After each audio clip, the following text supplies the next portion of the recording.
Okay, so enjoy. Alright, later on today, we are going to be jumping into Power Rangers Legacy Wars. We have Justin Wong, one of the most prevalent fighting game players of all time here today. He's going to be jumping into some exhibition matches. And, I mean, he's won more EVOs than you can count on your hands. That's going to be coming up later on in the afternoon.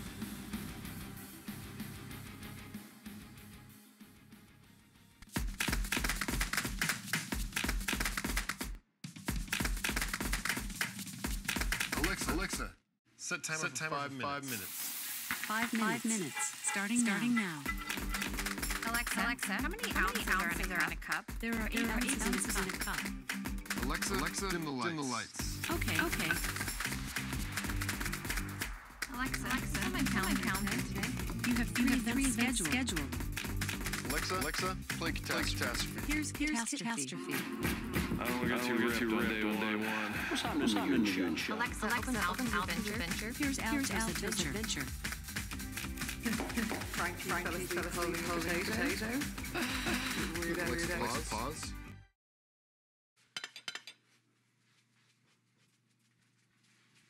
Alexa, resume. Do you want me to make you something?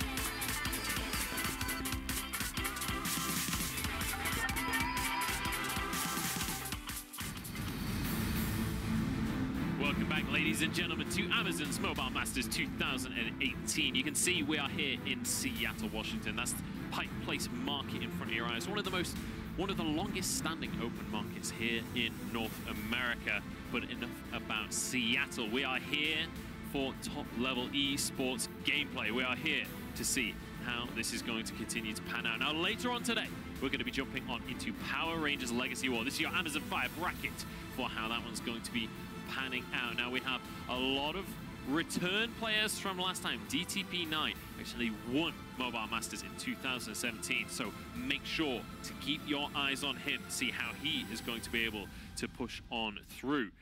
And this is what you're really wanting to look out for later on today. These are our exhibition matches. We've got Aorion versus Marn to start things off. We're going to have Jon Snow, who came second in 2017's Mobile Masters. And he's going up against Ryan Ramirez, or Filipino champ as he's often known. He's won a fair few EVOs himself. And then we'll have last year's Mobile Masters winner, DPT97, going up against the legendary Jay Wong, one of the most prevalent fighting game players of all time when it comes to Street Fighter and Marvel vs. Capcom. So very excited, especially for that third exhibition map. Make sure, keep your eyes glued to the screen later on today when we do jump on into Power Rangers Legacy Wars. But it's about time that we wind things back now to World of Tanks Blitz, because it's time to jump into our lower bracket. Malice, our team from North America that lost out in the first series of the day, are going to be going up against the Russian favorite C4. Now C4, kind of a disappointing performance in their first matchup of the day. A 1-3 scoreline in the end, going down to the lower bracket. You have to wonder whether they're going to be able to get back on the horse, whether they're going to be able to take on Malice here. Malice went to a full 5 games in their series. This is a team that definitely gave R2K a run for their money. And we'll have to see if they can keep their performance up from earlier, or whether C4 are going to be able to regain the confidence that we saw from them. No, I couldn't agree more, actually. And it's an interesting scenario because C4, it's like, I didn't know whether I should say or not, but I kind of feel disappointed in the last gameplay, to the extent that, is it a tactic of actually dropping to the second elimination to then try and work their way from there? Well, if you're thinking that R2K could be the overall winners, it would mean you only have to take them on once in the final. But you know, we'll have Now, to I'm not wait saying and that is see. the case, but it's a tactic for a double elimination, isn't it? That's very true, and it's just very I believe odd. the final is weighted, though. So you will still go in with a disadvantage. We'll discuss that as and when, though. Let's talk about this upcoming matchup. It's Malice versus C4. Now, we've talked a lot about C4. Obviously, they've just had their series and a pretty disappointing performance, it has to be said. But Malice, coming in, actually performed very well in the first series of the day. Let's bear in mind, the first 5 games went to the full 5 games in that best of 5. Yeah. No, that was 100%. down to the wire. And a couple of those games were literally just 10-point differences at the end. It's that last one. I'm still... That was It so was cool. so exciting, that last one was. And the gameplay, the knowledge, the tactics that Malice was showing, I mean, they were very hesitant in the first few, and they hesitated a little bit too late. Aside from that, the gameplay, the tactics, the strategy, the teamwork, it was on point, and they lost out to R2K By a hair. literally a hair, a Yeah. fraction. So from that perspective, I'm expecting great things from Malice, and I'm expecting great things from these games now. Yeah. And we've already talked today about how these players have pressure on their shoulders. Not only are they playing for the money that's on the line, $10,000 for first place, but also they've flown halfway across the world to come here and now are playing on a stage in front of all the lights and the cameras. When you've got only 1 life remaining in the tournament, you're in the lower bracket, you've got to feel that these players, they're going to feel it beating down on them. Oh, the pressure's on Yeah. 100% on that one. I mean, it's different to sitting in your lounge, talking to your friends on Yeah. Discord and playing in a tournament in the game. You have to be aware of how you sit and what you look like, and all that is going through your mind. You know that hundreds of people are actually watching you play, and Yeah. every mistake you make, they also see that. No, it's true. I mean, there's a camera on me. Don't look. Don't look. Yeah, you got to be exactly. super serious. You got to be sat up straight, and you got to be ready for the action. Let's take a look at our one more player stats coming on into this first lower bracket game. As these guys on the edge of elimination, coming on through 70% win rate for C4. We already commented on the sheer number of games, but I think one of the most important statistics here is the average damage significantly higher for C4 than it is for Malice. I mean, what that could show is that they play a lot more tier 10 tanks, Yes. which shows the consistency in higher levels, but it also shows they play these tanks more. So Yeah. whether it could show better knowledge on the tanks, we'll soon find out. I'm secretly hoping that your double elimination tactic is true, because then we have some very interesting games ahead of us now. Yes, that is true. And I'm not saying that is the case, it's just that could potentially be the case. But Yeah. with Malice and C4 here, I think the action is going to be on. The pressure, this is the last one. This is the last life for both of these teams. To get kicked out at this stage is going to be disappointing for either team. Yeah. They want to go the whole way. They certainly do. They want to represent their regions. They want to take that prize money home. Let's bear in mind, $20,000 in total for World of Tanks. But 10,000, 50% of the total prize pool will go to that first place team. Yeah. So That's a healthy chunk of money. that is a good chunk of change right there that these guys have the opportunity to walk away with. So I'm excited to see who will be able to take this one. It's time to jump on into our game. It's time to start off the lower bracket with this best of 5. It's going to be Malice taking on C4. Absolutely, and here we go straight away. And the same scenario. We've got Batchats from the Malice clan. And from But C4, Only one. and only lot of one, but a of lot of 140s. 140s. Yeah. Now, in the past, do you remember how predominantly strong that tank used to be in Clan Wars? And then obviously we had a balance of the tier 10 mediums. Look at where Oh, the look. 140s are going. That is awesome. Conga line in the bottom left-hand side. So I think they're going to grab C and B, to be honest. yeah, now C4, this is showing great tactic because they're not going for A. They're going straight for B And they would C. be expected at A so They much would- with that oh, lineup. look at start 268 Chaser. Look how much hit points he has just lost the second he was Wow. spotted. Yeah. That That's is a lot of tanks shooting at huge. the same thing. We're not even a minute in, and he lost over 1,000 hit points. In Ew, the and now the first 140s minute. are taking shots. They are, but taking look what hits. they've done. They've gone into B. They're working as a wolf pack exactly like you want them to. And they've wolf packed their way into B, and now they're wolf packing their way back. Which makes you wonder, are they going to do the same thing and now try and work the long way around to A? We're going to have to keep an eye on those 140s, see what they do. 140 is going to hold B. He's just going to stay there and make sure that they do not get B. Yeah, Which they are doing so right now. which they're trying to do so right now. Yeah, now I think that, yeah, they're going to wait. They're He going to wait doesn't. for the reset. There we go. See, Yeah. look at that. But look at the hit points that are being lost by both teams right now. Yeah. I mean, as it stands, though, C4 have got the advantage with... No, hang on. 140's taking it. Oh, but there's one Never mind. C4 tank now gone. This is where That the is tricky. the scenario comes in of a pure bloodbath. Because those two are just going to keep going until they can kill each other. Yeah, but they need to be careful with their lower health tanks now. Yeah, but what's Vodka going to do in his little bat chat here? Because you can He's gonna get go up... drive up there. Yeah, you can get up that ridge in the bat chat. Yeah. And we're seeing two bat chats flank here from Malice. Now, previously we saw those bat chats hesitate. Oh, there goes the IS-4. Yeah, they're going to lose that IS-4 very quickly if they don't bounce off the side or hit the track. He's waiting for this shot now, as you can There see. we go. He's- Well, he he's actually got dead. killed from the other side. Yeah, but what we saw with Malice is they waited. They were very hesitant with those bat chats. Are they going to do the same thing, or have they pushed them hard? And they are now. If you look at Pingver in the They're 140 getting at the top pincered on the at left, B. he's going to have to deal with those two bat chats. As it stands here, it's just a bloodbath to the end. And Oh my god. you can't call it yet, because look, Pingver's about to just be ruined by those two bat chats. Down here, though, well, it's a 3-on-1 against Armageddon. Again, this is a full-out brawl. It's not even just... Yeah. The tactics were there, but it almost looks like they gave up on the tactic and went, do you know what? We've got the advantage right by here. Exactly. And now the two batches, they have He's to move close, together. though. They have to focus fire together if they want to do this. They do. These bat chats to win this brawl. Oh, Wow. That was wicked. that was a huge chunk of damage, and that was the difference between that 140 taking one of them two out first. Yeah. But they're both on a reload now. And Anti-Skill knows this, so he's going to try and get around the corner before they reload. He's not going to be able to. Look at that. No, they he's have not. so many corpses there. But that's just... And he's reloaded now, so wow, now you look can at just load Malice shots again. in. Malice know what to do in terms of these brawls. I mean, here he comes. I like them. I Distracted, really like the here way come Malice these two plays. bat I like Malice tactics. And that's it.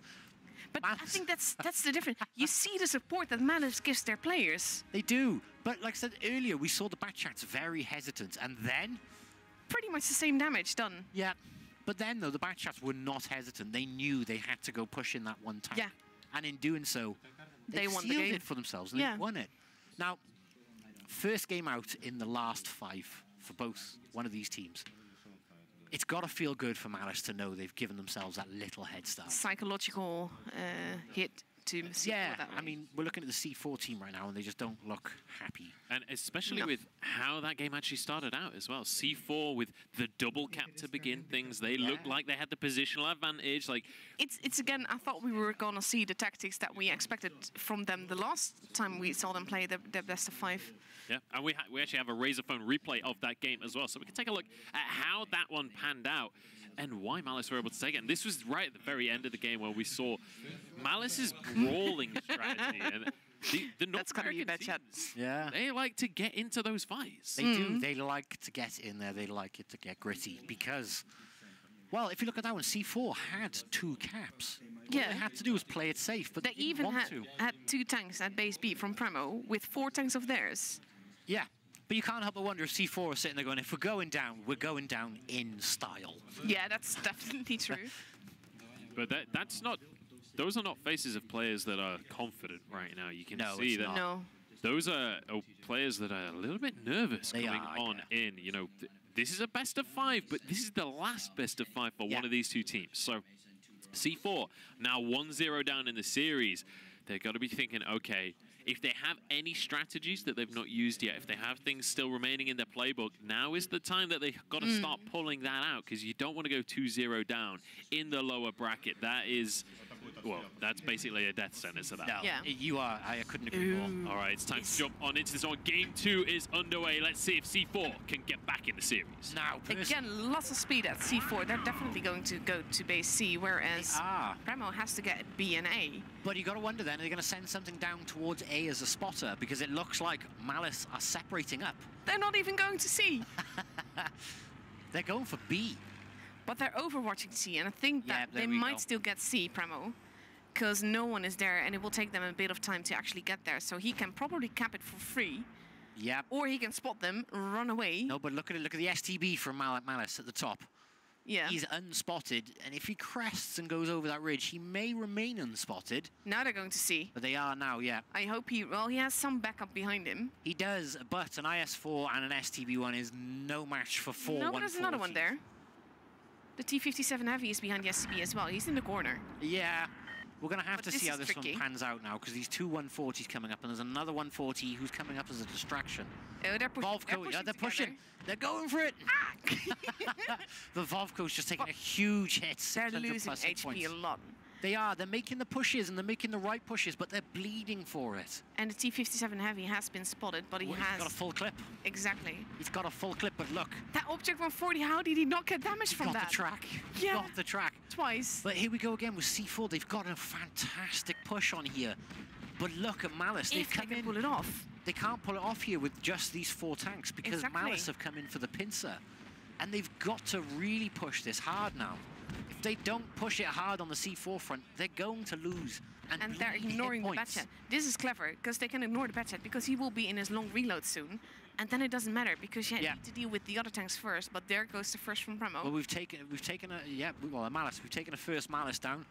And it looks like there is a 268 from C4. See, yeah, and it's hard to call this brawl up, but Malice are losing the brawl up so far. In terms of hit points, C4 have got it, but they need to get Vovko hit. And no, Vovko's Yeah. been taken out by the T-57, who is now no threat because he has a huge Ooh, reload that's coming a lot of up. guns. Now the T-57 Now. Heavy is alone, and he's on the long reload. This T-57 is in serious trouble because that is 3 fast-firing. He's being clever now. He's going for the one-shots. Yeah, but he hasn't hit the reload almost, yet. He needs to almost. get C4's 268. There we it go, is. that's one. One big nasty tank out. Come on, another one. No, Aw. it's too late for that. But that is not a circumstance you want to be in. It is in a 20-second reload with all of those things tumbling down Yeah. on you. As it stands now, C4 are winning this brawler. They are. Malice really have to pull it back here, but they've got such a hit point drop. I mean, well, you've got a 268 on a full hit points, but Yes, but it's a lot of fast tanks and a fully clipped AMX 50B. That's not going to go well. no, it's not. But yeah, you also look at the scenario. If they were one-shots, you could call it. You could say He could do it then. he could but do it, now, unless he gets a magic ammo rack. We haven't seen an ammo rack yet. 3 in this magic brawler. ammo racks, please. I will And order now they're 3 behind magic. him. No. I would be very pleased. He's getting very lucky here, though. Yeah, he's got a bounced a few. I love these random bounces. But if he can get a HE in the side of that 50B quickly, that Nope. would have been him dealt with. Sadly, though, fast-firing 140s. I can't believe he survived as long as he did. Yeah, that's... That's impressive from Yeah. 5 against 3 as long as he had. But that's a comeback for C4. Definitely. All Oh, right. look, not looking as comfortable now. We are now tied in the series. It's one apiece between these teams, and once again, the capture points are just disregarded entirely. This is just a matter of getting... And that is the Smells first at time C4. we've seen C4 Yeah. laughing and smiling. They're feeling a little bit happier off the back of that. And I think the reason for that is because this was a very similar style of game to Yeah. what we saw in game 1, right? Yeah. And to be able to take your opponent that you just lost to and take the same style of match but win it, that's got to be a huge confidence builder. Oh, absolutely. And we've got to see how that will change their gameplay in the next one. Yeah. Because in that next one, that could give them all the confidence they need to maintain the tactics they want to maintain. All right, I have a question for you guys because coming into this, we were expecting C4 to be like a slow and steady team, take points and hold them. So far, all of the games that C4 have won have just been death matches. They've just been go in and take the fight. So are we just like seeing a different version of C4? Was this maybe a pocket strategy that they were going to be pulling out? We've got a Raise the Phone replay that's going to be coming up, but we'll be able to show some of that deathmatch replay. But is this the new version of C4 that we're seeing here? I hope so. It's an exciting side of C4. yeah. I mean, it's lovely to watch strategy and gameplay, but sometimes you need a good flat-out brawl. And there is still strategy and gameplay in this, which is why they're working the 140s together. I think they sacrificed a bit too much in terms of hit points early on, but it's worked for them because they've taken the Malice guys out then. But they also got a little bit lucky. Those shots on the Object 140, that the Object 140 took no damage from. No, I'm with you there. But you've got to look at this. Malice had a full health tank left at the end. Yeah. That tank needed to be in that battle. Yeah, but Really he was desperately. he was helping. just too far away. Exactly. We'll see if he's going to be able to help in this Yeah. one. It's time to get into game number 3. One apiece right now. Let's see who can take the advantage. And here we go again with some seriously heavy Mouse, armored mouse, tank. mouse. Mouse. IS4, IS4, IS4. E3s. E3s. This is all about the armor. Primus Mobility is all on their TD. Yeah. 268.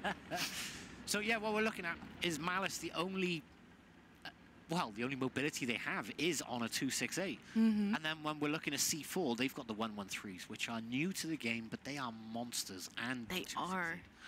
They need a nerf. Sorry. You did not say that. But it's all a case of where each team is going to go. Yeah. Now, the IS4 from Malice, we can see in the bottom right-hand side. If he stays there alone, he could be in for a very, very nasty surprise. Because I would not like to face 2 113s and an IS7, personally. Nobody has a 268 near him. Yeah. Who's pulling back now because he doesn't want to get spotted? I fully get that. Yep. And Because he has. That's yeah. hurt. But that was a blind shot. He's unspotted. Yeah, he's not spotted yet. He's not spotted. They're But they taking can blind see shots that to they pull shot him out. something. So Yes, they now can. they know that someone's there. Absolutely. But Clever. nobody's gone for a base yet. And as I say that, someone has has worked to their way round to C. So Yep. there's... It's a mouse, I believe, looking at that map up there. I think a mouse has worked. Yep. So the slowest tank at tier That's 10. definitely the tank to flank with. Yeah, that's your flanking tank, a mouse. You need it. And there you go. I've been doing it wrong all these years. What we're looking at here is the advantage has just gone into Malice's favor. Well, not HP. Well, HP-wise, they still have it, but they Well, are they still taking have shots. it, but they're taking some big damage. Yeah. And they need to be pull more that one. careful. Yeah, but from that perspective, they But just... look where the mouse is going. He's seriously flanking. Yeah, a mouse Love that. flanking. That's made my day as well. I never thought I'd anyone flank in a mouse. And the teddy ball is actually just over angled. Yep, He's and you taking so many. Well, he's been taking shots. Can you hear the heat sizzling on these mouse? Yeah. But here we go. C4, IS4. You can see he is about to be pincered if this mouse can get into place. Yeah, but he's taking lots of hits Oh, because that he is has a to turn his fa- turret. What is it? Wow, that is a is- huge amount of that's- hit points lost in such a short period of time. He should have peeked out behind Look the at other that. team. Yeah, the mouse is gonna get wrecked. Now, he has a 268 behind him as well. That's... Look at the HP. I can't get over that amount of hit points he has lost in that mouse. No, but he was peeking. He was turning his turret towards Yeah. all the enemy team. Turned it to everybody, but in that, has he given Malice some advantage there? I don't think No. so. Because now, well, they do have 2 bases now, but it's costing But look, so much. look they at already this push by 3 tanks C4. C4 Yeah. have clustered their tanks together. They are all in to help this mouse who has low hit points. And they are working their hit points together. That last victory has really swung it back for C4. Because look, as soon as they came to coming close to losing a tank, losing a gun, they've gone straight They in. clustered together. They're clustering, they're hit point sharing. They are working very well as a team. And look, whoever's got the most hit points is the one up front. Be it the 268 now. If you have 4 HE, you have object 268 in front of you, wiggling is not going to save you. But look, the 113 is up front now with the most hit points. This Yeah. is fantastic hit point sharing we are seeing here. This is C4. This is C4 as they're known. Yeah. But that sharing of hit points is just, it's what you need. And to be honest, I can't see a 268 coming back from that one. Nope. Because we are going to see a 7-0 A landslide. defeat. It's going to be a landslide by them. And this is what they needed. Wow. 7 kills to none Yeah. at this level. You don't see that often. That is a rarity. And on top of that, they've got to be feeling good with themselves in C4. They've got to be feeling good with themselves. I mean, what a way to end that one as well. You saw Kenway at the end, the final tank for Malice, and we went into his perspective, and there's just an armada of tanks coming over the hill from C4. Poor guy. Not a pretty sight for him. But honestly, C4, they seem to just flick a switch. When they want Yeah. to win a game, it's just instant. They Yeah. just destroy. We've got a Razor phone replay of them taking the fights there, but it was like you guys were saying during the game, the juggling of who's at the front, who's at the back, making So sure clever. that they can still take shots. Just exceptional stuff. That's that hit point sharing was top form. I mean, that mouse there, that's the one that was on low hit points. That's the one which they came in to save. And you could see them trading. 268 was up front. That was fantastic teamwork. So now my question is, what is it that Malice need to change here? Coming into potentially their last game of the tournament. If C4 can win another one, they will move through and Malice will be eliminated. What can Malice do to fight against this style of play? Build on each other more, because they basically lost this game because they were in the positions themselves were okay, but they weren't building on each other. They were moving, using some of the positions not quite as they should, like the mouse from Malice that was hiding behind the building. It was over-angled, which means that it could get shot at from the other side of the map by the 113s that were there. And if he hadn't been like that, he could have been able to help his IS4 better, which was the guy that was spotting for them. And it's just Okay, building so maybe a little bit of teamwork issues and maybe a little bit of positional issues. It's time to jump into the 4th game of the series. Can C4 clinch it? We're about to find out. This is all on this one for Malice. Yeah. They need to win this one. Them. The pressure's on Malice. We've seen a lot of pressure on C4 so far in these games. But now all the pressure is on Malice. And I think the mouse kill in the last one showed that the pressure is on. And it's down to this. Batchats, 2 of them, working their way towards D. They need to get in there quickly. They need to get that point advantage. They've got into D straight away.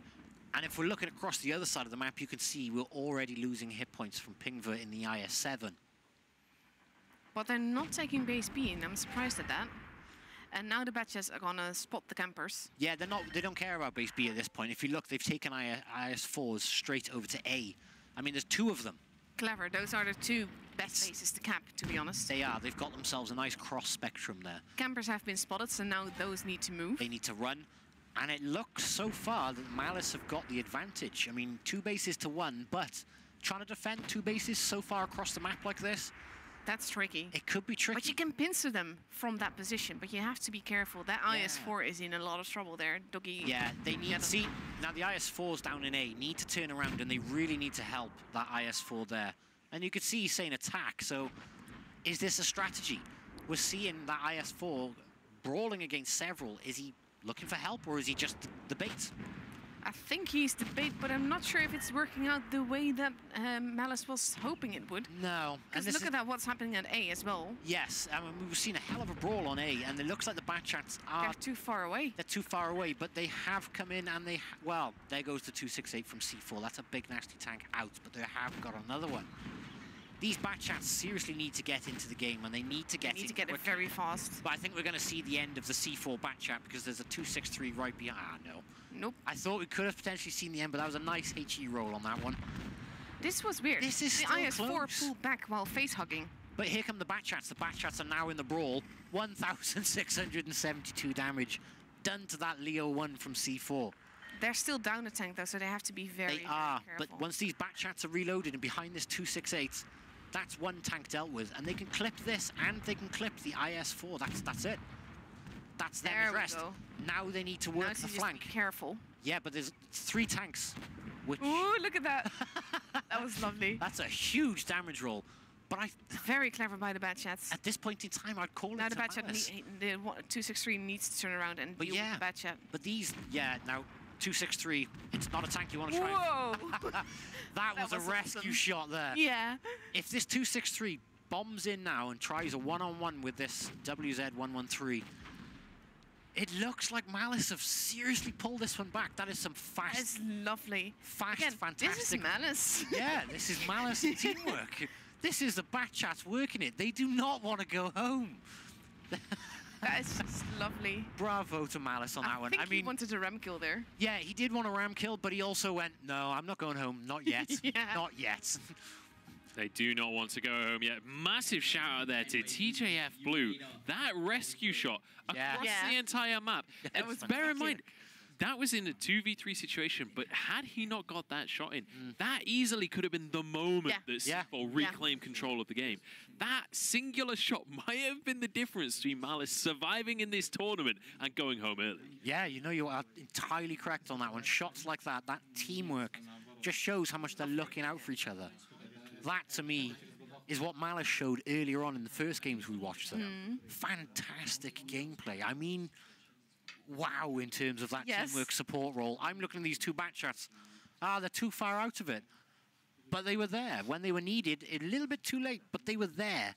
And that made the difference between two backtraps with the ability of clipping a tank. Or Exactly. clipping the two as they did. Just want to use this opportunity to say that those that are watching through YouTube, if you comment to the video with your in-game name and which team we've seen all the teams play now.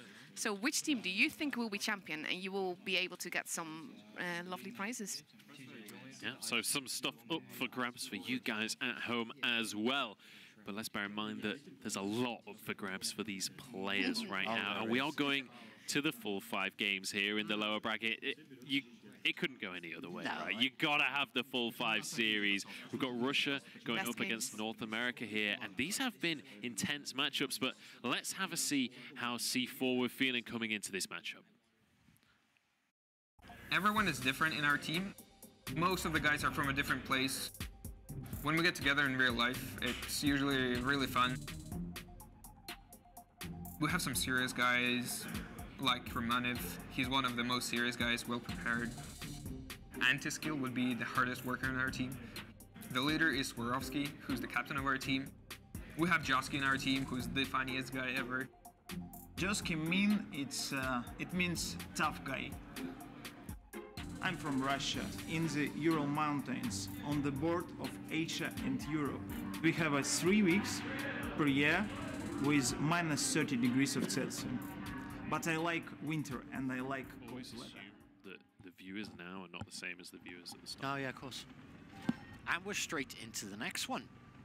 So, IS4, there's 4 IS4s, a 263, and 2 E3s here from Malice. Malice has gone for the early point advantage again. They have 2 bases, whereas C4 only has 1. Yeah. Clever gameplay, but they need to be careful because Himmelsdorf is a very tricky map to play. It is. I mean, this is a challenging map, and it's a make or break on this one. It can be an all or nothing. Basically, the team that will win this is the team that holds the best. It is, but that being said, Malice have caught the bases that little bit earlier, and in doing so, they've given themselves that slight advantage, which puts a little bit more pressure on C4. But remember, Malice go home if they don't do this one, so... Well, either of them, to be honest. The stress is on. The pressure is on for both. We're seeing a push up the top towards D. If you look at the IS4s, Malice are making a push around the top.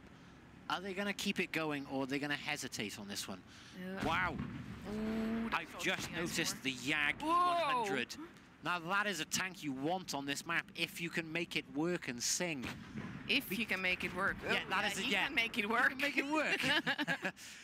The YAG E100. Oh, that 263 is getting absolutely wrecked. Now, that 263 there from Malice is about to die unless he can run away, because that C4, E4, and the Jagdpanzer V100 are going to make a big old mess of it if it doesn't get away quickly.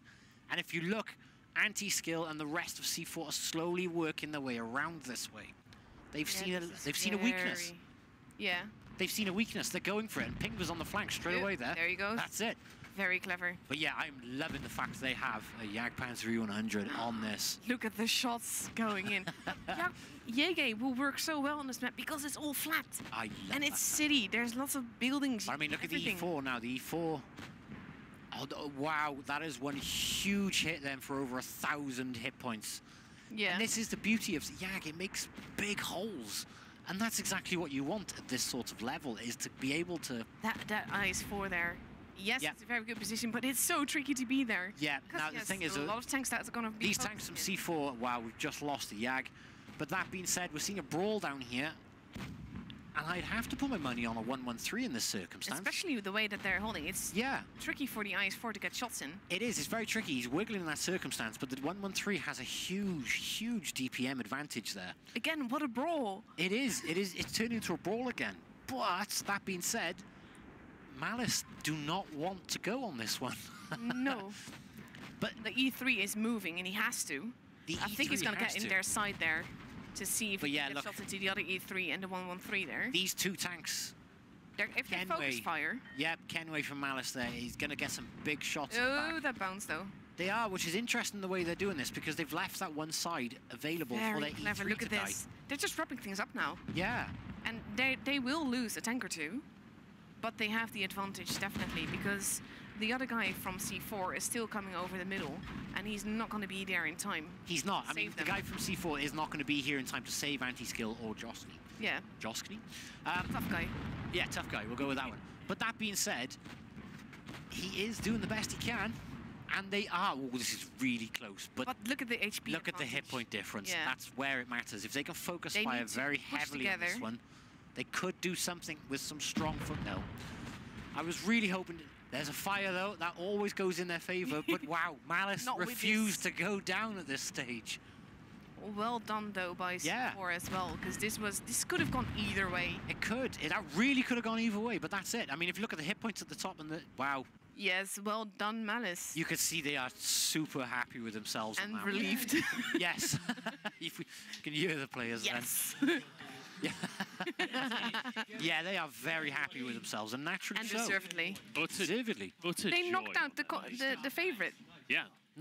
Yeah, I mean, that's bear in mind that C4 coming into the entire tournament as a favorite. Yeah. Yeah. Knocked into the lower bracket. Don't win a series across the course of Yeah. today. And it is going to be Malice that take this one. Let's take a look at our Amazon Fire bracket at the end of this one. As you can see, Malice over the moon with their victory. And it means that they keep their tournament selves alive. And that means they'll move on through the lower bracket. C4 will be eliminated. In the next series that we'll be moving on to later, we'll be ready to kill against Cry About It in that upper bracket. That is going to be one heck of a match. Make sure to keep your eyes peeled for that one. But let's break down Malice versus C4. We had the full 5 games there, and Malice are going to take it in the end. But even in the last few moments of that, still such a close series. Let's take a look at our Razor Phone replays of that entire series, because C4 definitely can go home with their heads held high. They put up a stellar performance, but Malice took it in the end. Absolutely. I mean, the gameplay we saw from both teams, it was interesting at points, we'll say that. That definitely. The thing that I dislike about Brawls is that it can so go either way. Whether or not you have a bounce or not can mean the difference in the game. Yeah, it And can. But I mean, in like, this case, it didn't work out for C4. it sadly didn't work out for C4. I mean, the focus fire was there for both teams. It's just a case of, Betting. yeah, penetrating. Yeah. And that's what it can come down to on this. I mean, we don't... It's hard to see it when people are watching at home, but you'll get a bounce or a ricochet or a massive 600 plus damage shot gets absorbed in the track, and that can change Yeah. the course of the game. Like with this game, the shots on the Object 140, that hit tracks. Yeah. Well, it's that one that was just a... That one, yeah. But it's the Batchats and C4 140s working together with C4 here. They've got pure DPM, Yeah. which damage per minute on those things, it's just going to cause huge damage if they can put it into play. Especially when the games go the way that these ones did, when it Yes. turns into that brawl. That's when how much damage you have is really going to start to matter. And It is. the gameplay we were expecting was much more stalemate, much more hold your positions, but And when it's it comes none to of that. this... Yeah, no, you are entirely correct. It's mad how it turned out on that one. To be honest, I'm entirely impressed by Malice. All right. Yes. Let's take a look at our one more stats here at the end of that series. 3-2, and all 3 of them going by KO. No victories via points there, Nope. because nobody was willing to allow the points to rack. They just wanted to fight. But that's going to be the end of that series. Malice taking that one over C4 in the end, but that means it's time to move on with our day. It's time to kick off our next series. Over in the winners bracket, we have R2K ready to kill, representing the European region here, World of Tanks BLITZ, and they're going to be taking on the North American favorites. It's Cry About It, also known as Pramo. These guys showing that they are not a team to be trifled with, taking a victory over C4 3-1 earlier in the day. Both of these teams, huge contenders, and honestly, I don't even know where to begin talking about this one. Let's begin with an interview, our G Fuel interview to preview this match over with Tonya.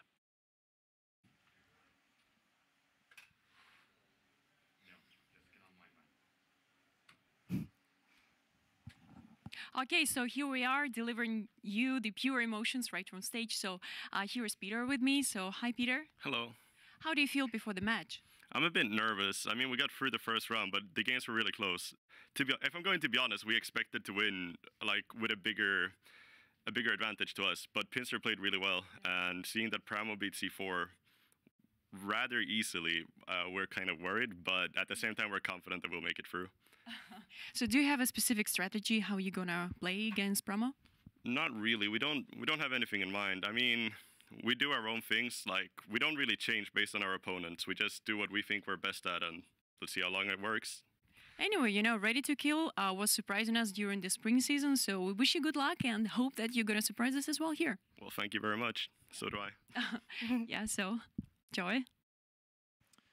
Thank you very much, Tanya. Yeah, so definitely an interesting statement there from Ready to Kill, saying we don't play around our opponent's weaknesses, we play to our own strengths, doubling down on what we're good at. We want to win this the way that we're good at winning these games. Yeah, I mean, it sounds like he was a little bit shaken up by there as well, though, in saying that you expected a bigger win. Yeah, but I don't know if they actually see the gameplay from C4, because C4 wasn't really the C4 that we expected to be. So if he hasn't seen that, then he just hears NA beat RU. Yeah, I would assume that they would have been watching the games. Like, yeah. I know if I was a player here today, I'd 100% have that stream up. I'd 100% be every single minute of Blitz that happens before us. So I'd expect that they saw those games, and maybe that's why he's scared, because of just the sheer deathmatch mode that we've been seeing coming out. That's true. The other thing then as well is R2K said they're going to play to their strengths. Now, what we've seen Pramo cry about it, are very good at doing, is picking the weakness and the weak link in someone's plan. Very true. You've seen that in the last few games. So if they can find the weak link in R2K's strength and tactics, they will work through that. And that's really what they want to try and avoid. That will be the difference in those games. We'll have to see if they can find those weak links. Yes. If they're going to be able to make that happen. Now, as you can see at the bottom of the screen, we do have competitions going on all the way across today and tomorrow. You guys at home can get involved and grab yourself some prizes just for watching us here at the Mobile Masters. So make sure to get involved. But it's time to start to break down this game a little bit in what we're actually expecting to see. We've talked a little bit about each of these teams, but Ready to Kill, the name would suggest that this kind of team deathmatch mode that we've been seeing would be right up their alley. But in the first series of the day, we actually saw less of that brawly gameplay. So are we expecting to go back to that style again here? I would be. Yeah. I personally would put my money on the fact that they will both be a little hesitant of each other. Because they're at the next stage. For the first game, if you can be a little bit hesitant and find...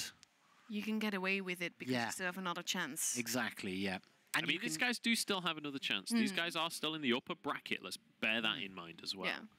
So but no, at the 5 games, if you can be hesitant on the first one to try and find a weakness and to try and play... Test the waters, just dip your feet in and see what the temperature's like. See what reaction you get from different things you do. So if they do something on a heavy push and put all their eggs in one basket, it could go horribly wrong by not preempting what the enemy team is going to do. So by playing it safe at first, I think they'd get a bit more feel for what they're doing, which I'm hoping is what we see. And I think that both these teams are more into the supremacy tactics and less into go full-out brawl and see who wins. Yes. Because they both want to play it like, well, not necessarily safe, because that just doesn't happen in this game, but just the whole tactics thing, get the point advantage, hold, let the enemy make the move and absorb it. Yeah. Well, all of the slower paced gameplay has been basically the games where C4 weren't in the match. Yeah. So maybe it was actually C4 that were kind of forcing that very aggressive, very kill-heavy game style. And maybe now that they have been knocked out of the tournament, maybe things do start to set back a little bit. We see a little bit more strategy coming out from these teams, slower paced gameplay, and going for those last-minute pushes. But when I mention last-minute pushes, we have to talk about the fact that earlier on today, some of those pushes are coming a little bit too late. Yeah, too hesitant. I mean, you can wait, which is what you need to do, and not go too early.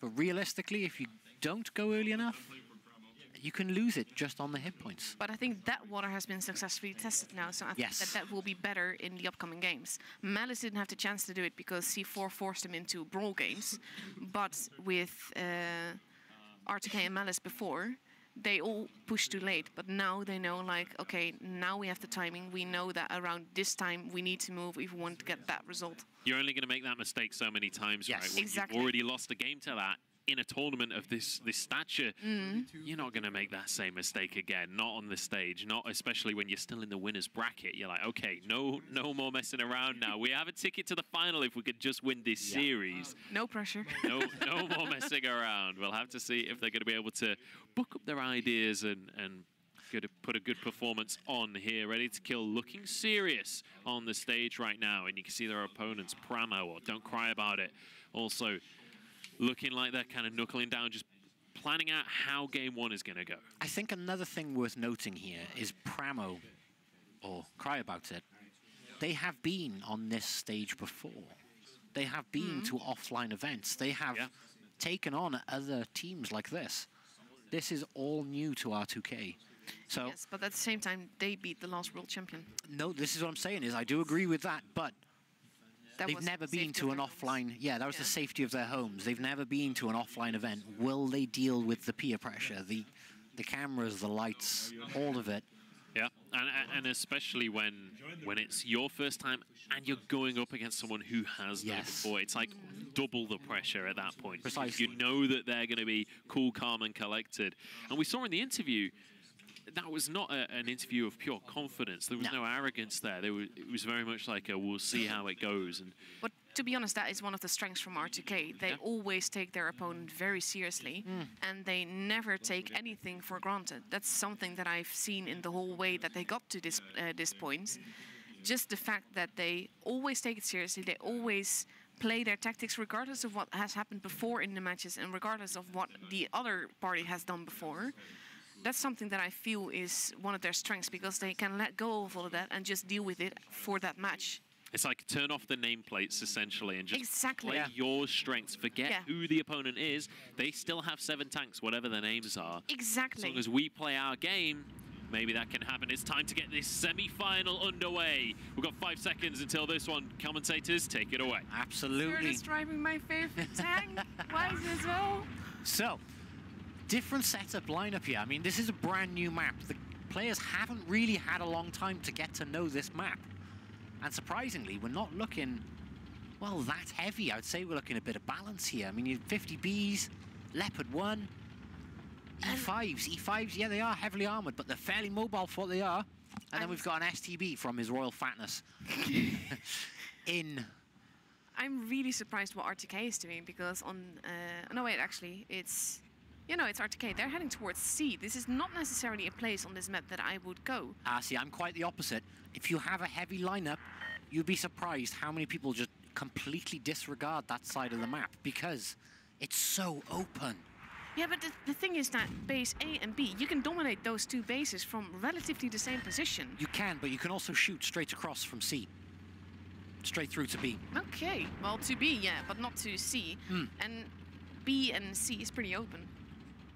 So it's very interesting to see just all around that they're going for this side. Now both have a base, but neither really has an advantage, except for that Pramo has an HP advantage.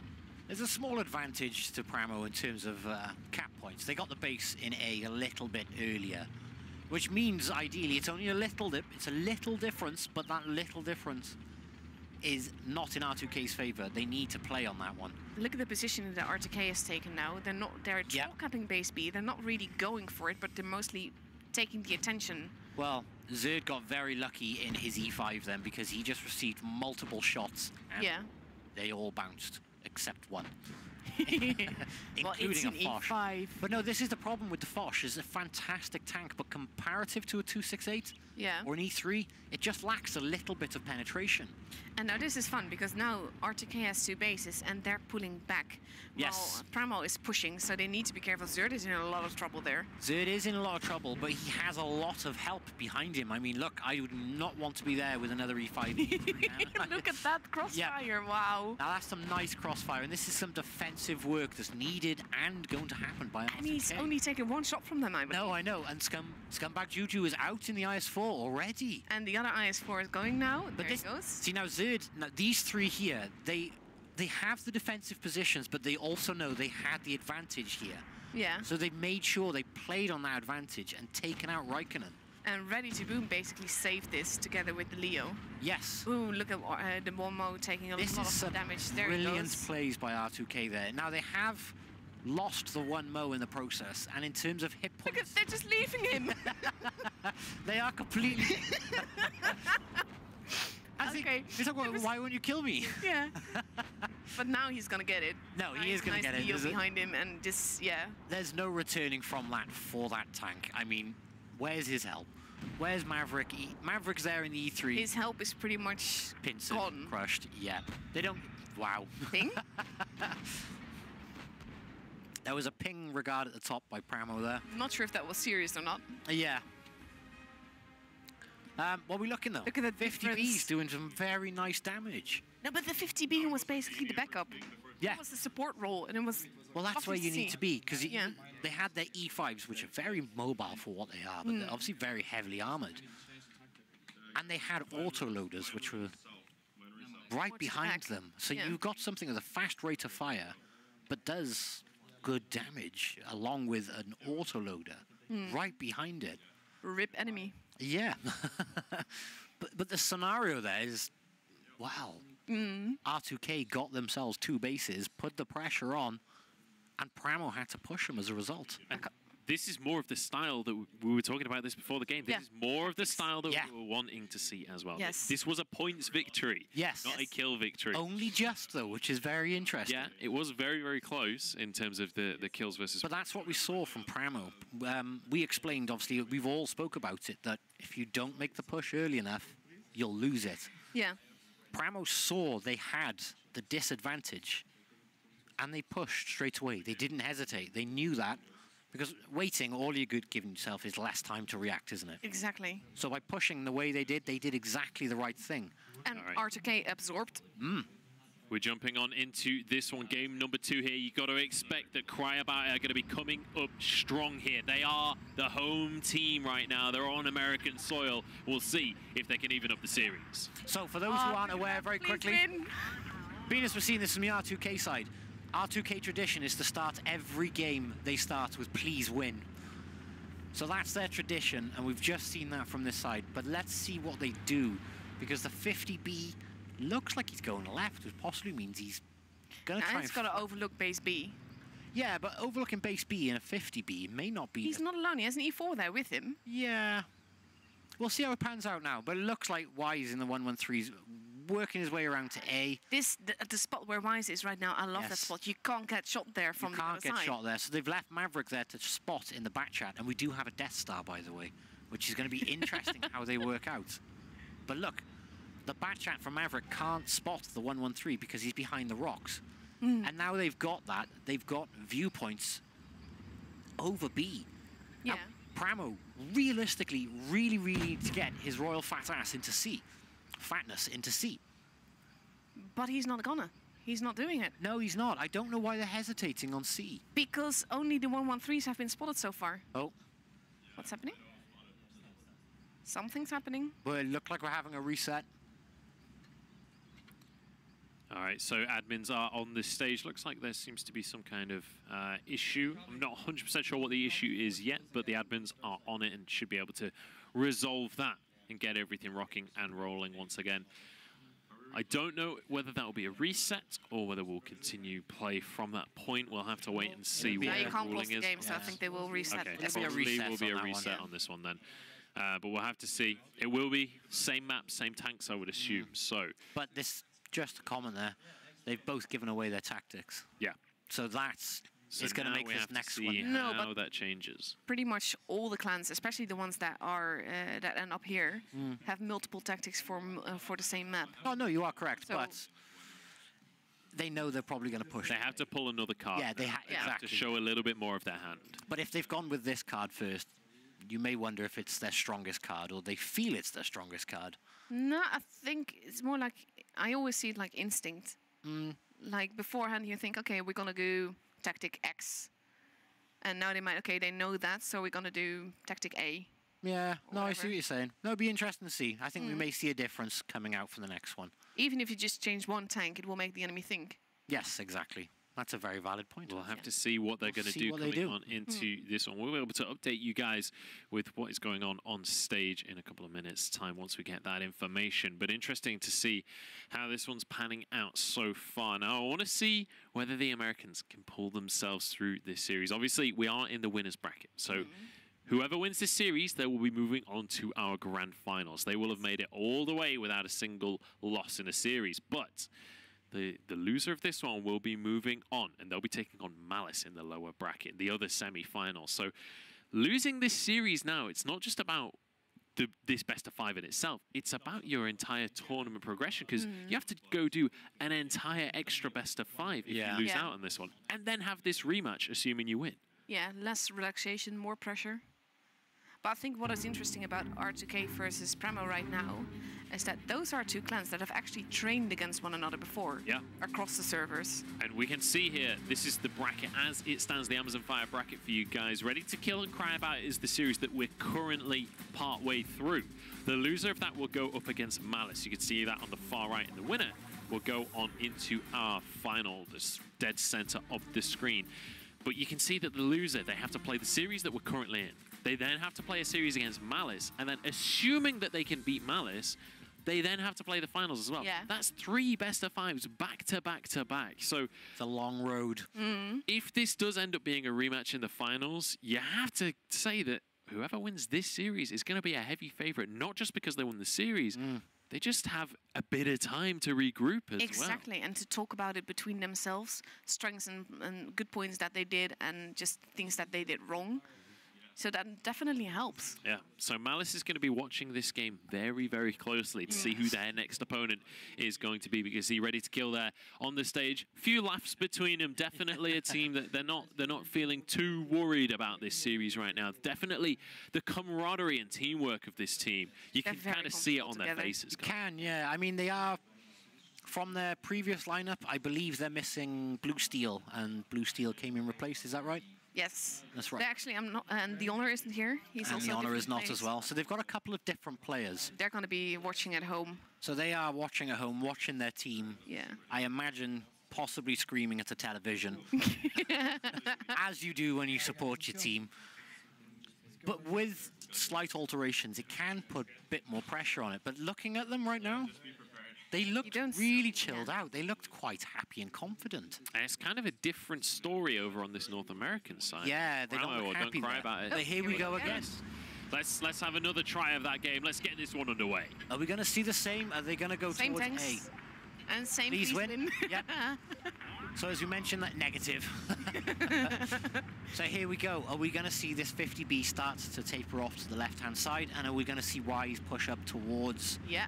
Yep, they're going with exactly the same tactics. Which is a tactic on its own, because even though your enemy just saw you do that, it's still a tactic to do the exact same thing. No, I agree. The only difference here is Wise in the 113 is pushing the IS-4 up this time. Now let's see how... Yeah, that's very clever. But are they going to learn from it by not spotting last time? And is Maverick going to move his position? Nah, he is. The Batchat is way more forwards now. The Batchat's pushed much more aggressively. But they're doing the same thing, because the 113 is going to push into the base now. Yeah, but now... they need to push into the base because they don't know it's just a Batchat. They don't know where the Death Star is. In the interim, look at C. But now they're going in. So now they know. Now they know the one Death Star can't be behind there, because there would have been a shot. No, there would have, without fail. There would have been one. Yeah, that would have been one very, very painful. But look at where the Death Star is going. He's heading towards base C. I actually think that's a good idea. Push towards B from C to get shots in. Yeah, he's going to work his way around. He must be. But that is an interesting play with a Batchat and a Death Star working their way around from C. But that's the thing, is if they can get this Batchat now, the Royal Fatness, up to look at the E4, if you can spot this E4, that's going to be a very advantageous scenario. Because as it stands, well, look at the points. The points are virtually identical, apart from a split second in favor of Premo. Yeah. It's a minuscule. Oh my god, this will be so close. This, I promise you, is going to turn into something very, very interesting. Yeah. Because with so little in between. But you see R2K is pulling back towards their spawn. They're heading towards base C. They are. They're working their way down and around. But look where the Death Star is. That is... He's not been spotted yet. No, but Fishy in that Death Star has no depression whatsoever. But this is tricky on its own because you have the E4, the mouse, and 2 IS-4s just waiting there. But they need to be very careful as to what they're doing. Yeah, I'm surprised they haven't been spotted yet. Well, but it looks like, are they going to send that mouse into B, or... Yeah, here we go. We're going to see a push, I think. Yeah, the IS-4 is alone. He's going to get shot. But that being said, we just... Scumbag Juju and the IS-4 just had a huge amount of hit points taken off him. Ooh, look at that. But yeah, here we go. The AMX. They are pushing them now. They need to clip them together. They do. But look, here comes Cry About It. Cry About It knows there are 2 R2K teams, or players, separated, and they're working those 2 down. In exchange, R2K, if you look up in the back, is working the IS-4, but this is going to get interesting. Yeah, now their help is arriving, the mouse and the IS-4. R2K are coming back to save their team. No, there goes the AMX. No, but there's a mouse there now. And there goes the IS-4. But look, Wise is trying to work the back chat. He doesn't care about anything else. No, but he's trusting the guys behind him. He is, exactly. But getting rid of that back chat can really make a difference. Zerd is going to get rid of the back chat. Raikkonen's coming down to help the back chat. There you go. This is going to turn really good. This is a brawl. It is. Ready to kill or winning in terms of hit points, however, though. Yeah, but they're also winning because, well, look at the teamwork. It's the focus. Yeah. The focus is amazing. It is. Their focus is fantastic. They have just lost Wise in the 1-1-3. But Zerd, what are they going to be focused on here, though? The IS-4, they're going to work Scumbag Juju down first and then work on Raikkonen. But can they do it without losing enough hit points? Because Scumbag Juju and Raikkonen, you can see, they're really focus firing, which is why the mouse came in and blocked the damage. People are dying. That is teamwork. No, I'm really... You could see they were both focusing Zerd. This is why I love corpses in the game. Yeah, me too. They make everything troll. The mouse is actually pushing the guy into the W's. That's quite funny, actually. Yeah. Is it going to work out in his favor? No, because the Death Star is not doing as he... Well, he's basically getting... Oh, he missed! Whoa. That's a big miss.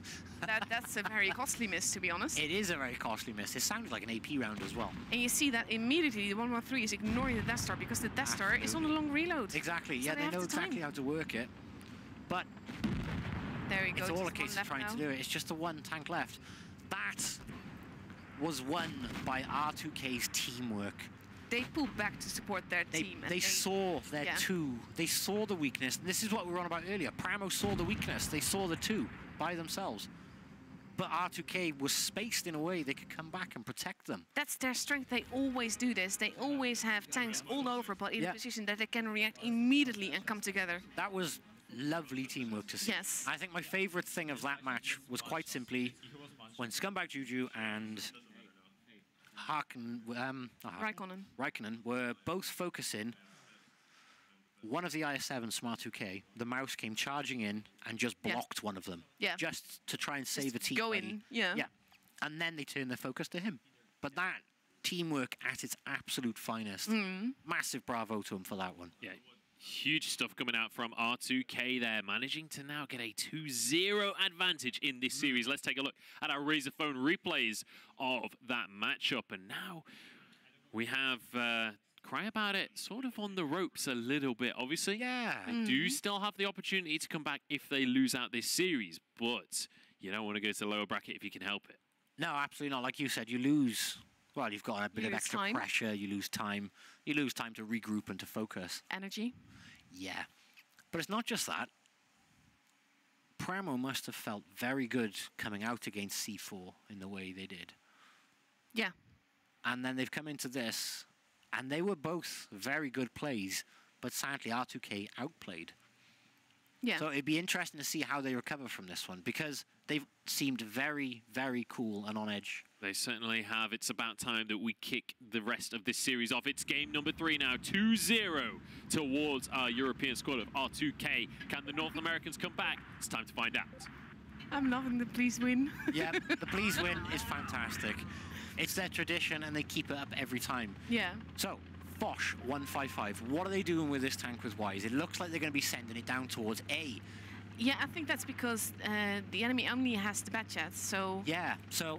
He's not going there alone. Look at the whole team. Their whole team is going there. The Foch is going to be in problems. No, I don't think so. It looks like they could potentially just...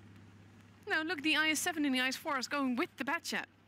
Well, the whole team is. It's only a T-62A, which is going up towards C, and a mouse is going towards B. Because logic. Yeah, because you don't expect that. I love that. Yeah, bravo to them on that one. But that being said, they're in A now. And and with an IS-7, so with an incredible control. IS-7, yeah, so that's going to be something you... They're pincering. Look at that lovely movement from R2K. They're just moving around, forcing Pramo to come together. It's not that which gets me, is I'm wondering what this Foch is going to do, because if he goes left now, as he is... if he Yeah, now crests, everyone is spotted. Yeah, he's spotted, but if he just crests over, look at the hit points on Scumbag Juju. Would you sacrifice a couple of hit points in a Foch 155 to potentially finish him off? Not really. It can make all the difference. I would. Yeah. It's a sacrifice. It's a hit point trade. Well, it depends. To save one of your team, yes, but I wouldn't peek out recklessly. No. But look at positioning. If he went left in the Foch 155 now, nobody else on Cry About It can shoot at Scumbag Juju. Scumbag Juju, as it stands right now, is slightly separated. Yeah. And it now looks he's like... Yeah, now they're pushing on him. They really need to do that. Because he's separated, and well, they may not have noticed, but everyone is spotted. And up top, well, T62 he's working his way around the back. And the mouse just needs to bounce. Absolutely, and there's a huge shot from Tanks Foch disappearing all sides. Oh my god, look at this. This is, well, a bloodbath, but as it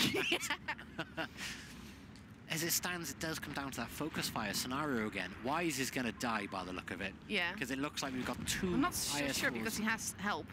He has help, but... Ready to massacre? Yeah, wow. Foch just managed to take someone else out in the process. Yes. How did that even happen? But this is just, again, the focus fire, the teamwork together. They're ignoring that Batchat just is going for the IS-4. They know the Batchats completely no harm. And now there's 3 of them. There's 3 of them there, and the Zerd in the DPM machine, which is the T62A. Yes. And now they all need to hunt down the Batchat. Yeah, they do, but it looks like his fatness is going to go and try. Ooh, that's a lot. I think he was looking to take the mouse out, but... This is, yeah. No, we're ending it on a ram kill. That's yeah. 1,112 damage dealt. Seconds. Wow. That was a bit of a comeback there. Yeah. Bravo. Well done, RTK. So R2K are going to take this series in the end. 3-0 victory. I mean, what a performance. In the semi-finals as well, to make that kind of a statement. Wow. Going on into the finals, you're going to be over the moon with that one. You can see they're ready to kill, sitting pretty on our Amazon Fire brackets.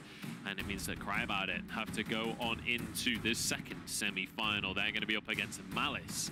And we'll see who will be able to make it to that last match of the day against Ready to Kill. We still have 2 more best of 5s to go before that prize pool is going to be split out among these players. But what an absolutely phenomenal performance from Ready to Kill. Oh, absolutely. You cannot commend them enough on a 3-0 victory. Just well, we're not allowed to be biased, but ...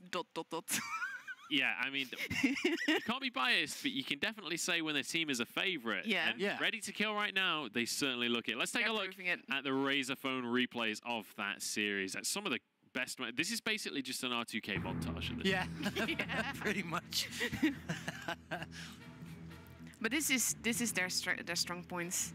I just love the way that they build on each other, the teamwork that they hold together, and that they just relocate to play to their strengths. Absolutely. Like and at this point, I mean, there's the scenario. I mean, they were blocking Scumbag Juju from working on Zerd.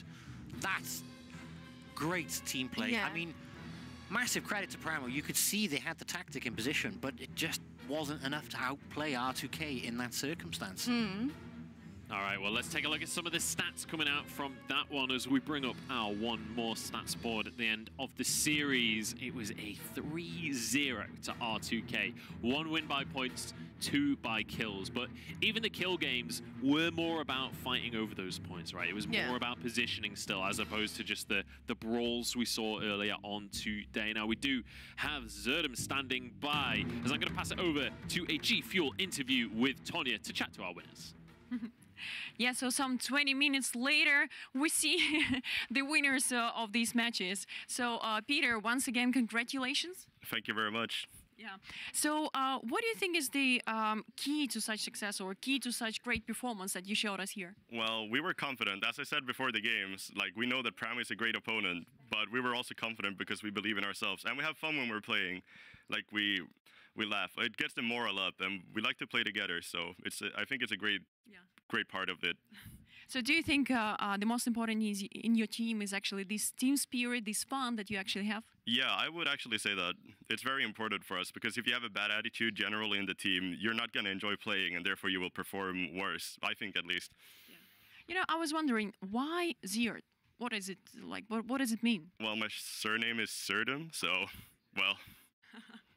Okay, got it. And how about if you win Mobile Masters this year? What are you going to do? Would you dance or something?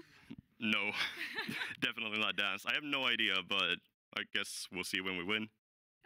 We'll see also. So good luck in the next much. matches, yeah?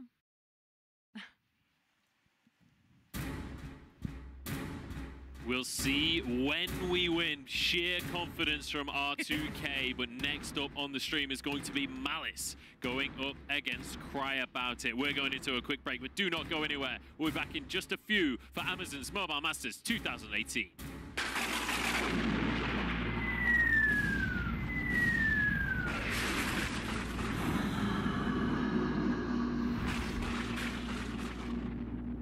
Time to smash.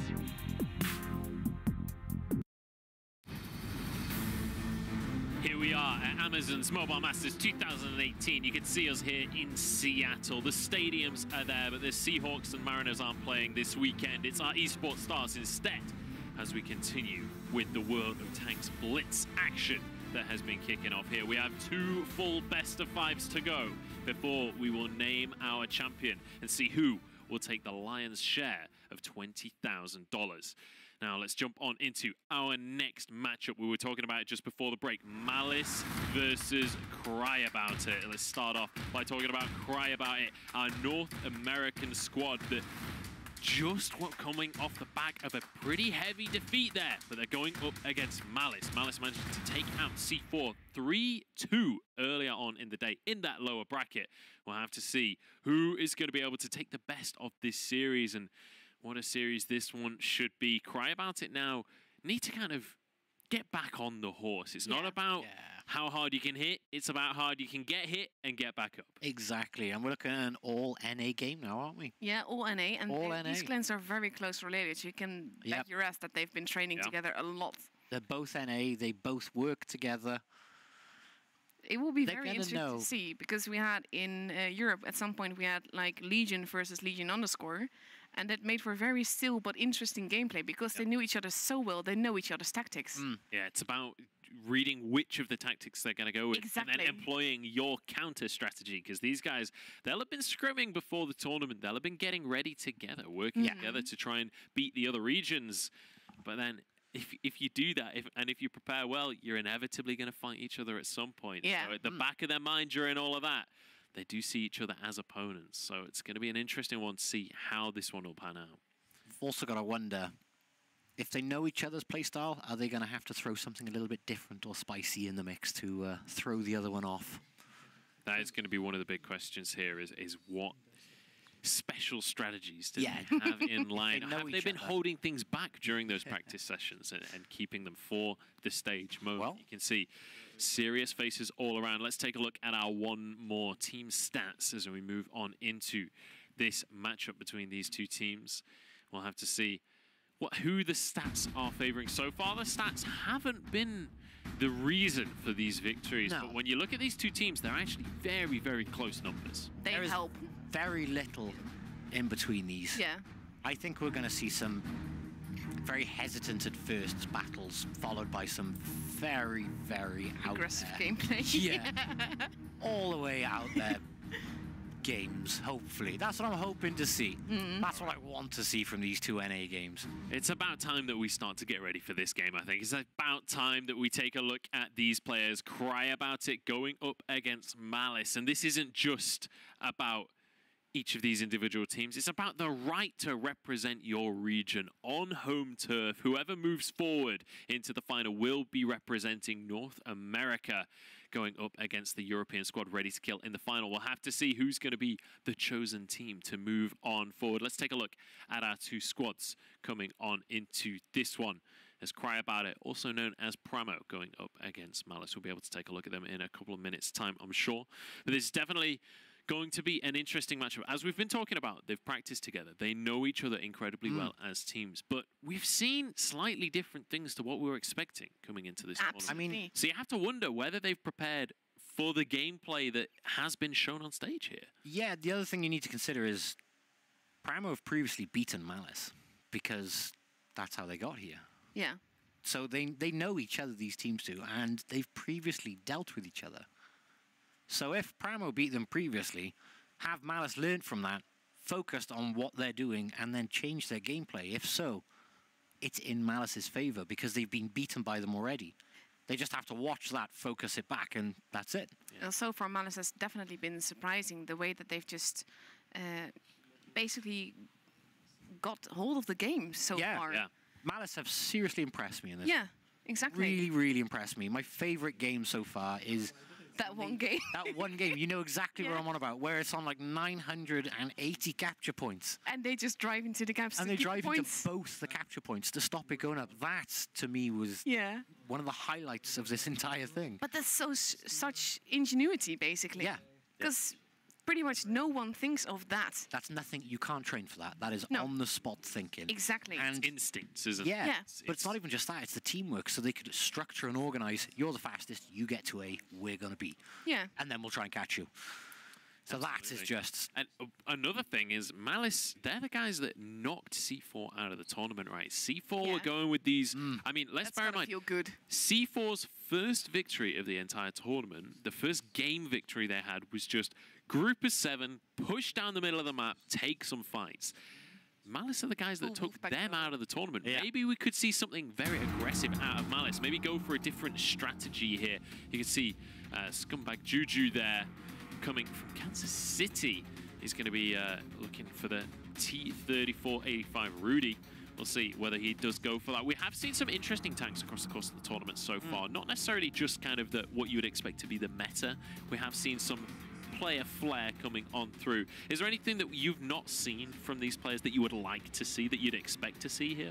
Well, expect not so much. I think the unexpected thing was the Jäger.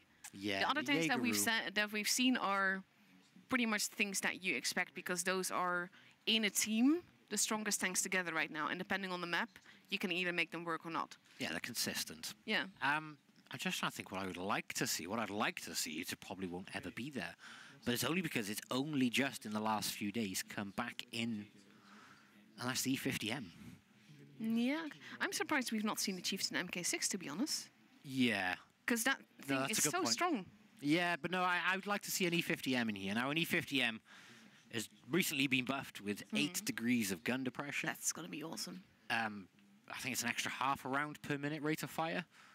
That's, I mean, 8 degrees of gun depression over the front of an E50. Now, an E50 has 250 mil of front sloped armor. It's just strong. Strong, yeah. So it's a moving fortress. Yes, but it moves very fast, and it's known as the Ram King for a reason. Because you hit a tank with the weight on that thing, and just, it makes a mess. So, yeah, but that's only recently been buffed, so that's why we haven't seen it. All right, we have another player going to be featured here in our one more player cards. It's going to be Nate the Great. He's age 19 coming on in, so one of our younger players in the tournament, and so far been performing pretty well. The Object 140, one of his favorite tanks, and coming in from Boston.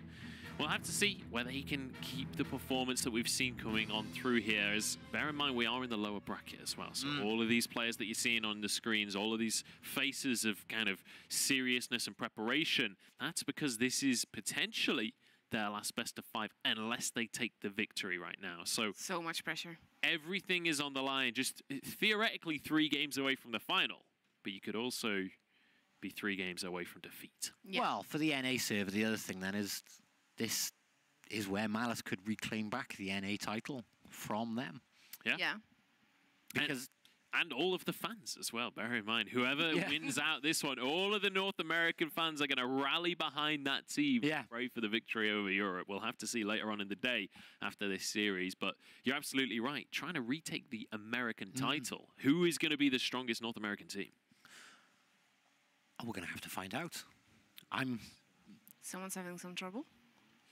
Yeah, we should be able to work through any tech issues. I'm not sure if there's tech issues or we're just having some strategic chats here on the stage, but definitely getting ready for the action that's inevitably going to be coming to your screens. And so far, we've seen both of these teams happy to play the more aggressive style or happy to play the reserved style. So definitely versatile squads on the stage right now. I'm curious to see whether they do go for a more aggressive style, just because these North American teams, we've seen they're happy to get stuck in. They're happy to go toe-to-toe with their opponents and just go for a messier approach. But they're also happy to play it reserved. So it might be that in game one, maybe someone goes with some surprise aggression, or maybe they both play it safe and just try and test the waters once again. I think the first game will be like testing the waters. At least that would make sense, because the first game is free. There's not really sudden death pressure yet then. Yeah. So if you want to try out anything and just to see what's going on, that's the game to do it in. Maybe test the waters, see if game one is a slow-paced game from both players, then maybe game two is when you bring out, if you're going to go for an aggressive strategy, test if they're going to be ready for that. See where they're positioning their tanks at the start. Are they clustering? Are they just spreading out? Then make a decision based on that for the rest of the series. We'll have to see if they do change up their strategies coming on into this one. But I'm sure the players are just about ready to get on. You can see that they're kind of fidgeting in their seats. They're anxious to get on into this game. Yeah, at first I was watching this wondering if they were nervous, but I don't think it is right now. I think they just want to get into it. Yeah, I think it's less about being nervous to start. It's more about just wanting to go. Just get it going. Come on. Things rolling. Like, they've been talking about these strategies for weeks. They've been preparing for this moment. Now it's here. They just want to get going. Time. We'll have to see who is going to be able to get going once we get onto the map, who's going to get the advantages on the start, and whether or not it's going to be one of these slow builds. Because both of these teams we saw in the first few series of the day that, you know, things can start very, very slowly, and then if you're not ready, if you're not awake when you get to the later stages of the game, you can be punished very heavily for that. Yeah, you really need to keep an eye on exactly what's going on at that point in time. It's the difference, and it's the make or break between losing it and winning it. Exactly. And that's exactly what matters at that point in time. I mean, if you look at them now, you can see he's wiping his hands because he's got sweaty hands, he's nervous. But it's also with the length of time that this has been going on. Here we go, though. It's about time that we kick things off. Cry About It going to be stepping on up. And they're up against Malice here. There are two North American squads ready to jump into this best-of-5 semi-final. Cry About It stepping on up on our blue uniforms. And it's going to be Malice representing the red. The classic red versus blue matchup. It's time to get on into the game. It's time to kick off this best-of-5 semi-final to see who will represent North America. Here we go. So, his Royal Fatness, I'd first like to comment, has dropped the back chat in exchange for a 50B. Yeah. So that's an interesting instant first change from them. Now, and the super heavies are going to go towards the med base, actually. Yes. The normal heavy, so to speak. Yeah, now the normal... Base A. You are spot on, actually. That's very interesting. Because the normal meta on this map would be to send the fast tanks down towards C. Look at where the E3 is going. But the thing is that this is actually a very clever thing, because the mice are staying back to react, basically. Oh, exit. I think something's wrong. Oh, I think we're having issues. Technicals. Because otherwise that would not have been sent. Yeah, all the tanks have frozen in place. I don't think this is a tactic. All right, I believe we are going to be restarting that game, making sure everything is going just about A-okay. We definitely want this to be as fair and as competitive as it can be. So just making sure that all the players have everything fine, that all of their Wi-Fi is working, their headsets are fine, the communication is there, just making sure everybody's happy. I think by the and look ready. of the tech support, maybe one of the Pramo guys is having some difficulties. I think so, yeah. Did look that way. We'll have to see if that can be resolved quickly so we can get this series underway. But it'll be interesting to see. But you guys were talking at the start of that game about one of the strategies that's coming up. Actually, I just want to shout out the ticket at the bottom of the screen. You can see that right there. We've got competitions going on all day long here, not just for World of Tanks, but for the other games tomorrow as well. You can get involved and win yourself some prizes, so make sure you're checking out the ticket across the course of the entire weekend.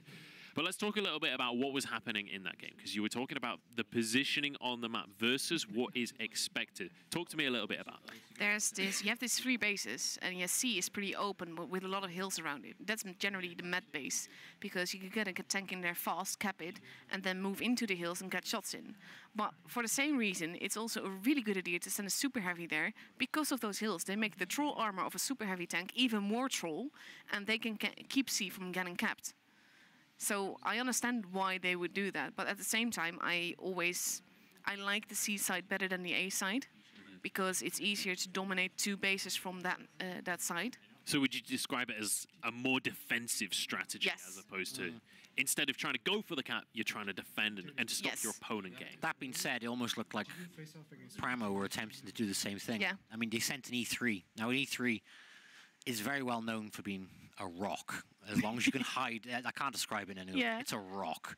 But you hide the lower plate on it using the gun depression it has, which is perfect in those dunes, and try moving an E3 out of that position. Not going to happen. Especially when there's a team behind supporting it. And he was pretty safe going there because the enemy team had no fast tanks. Exactly. So he had nothing to flank him.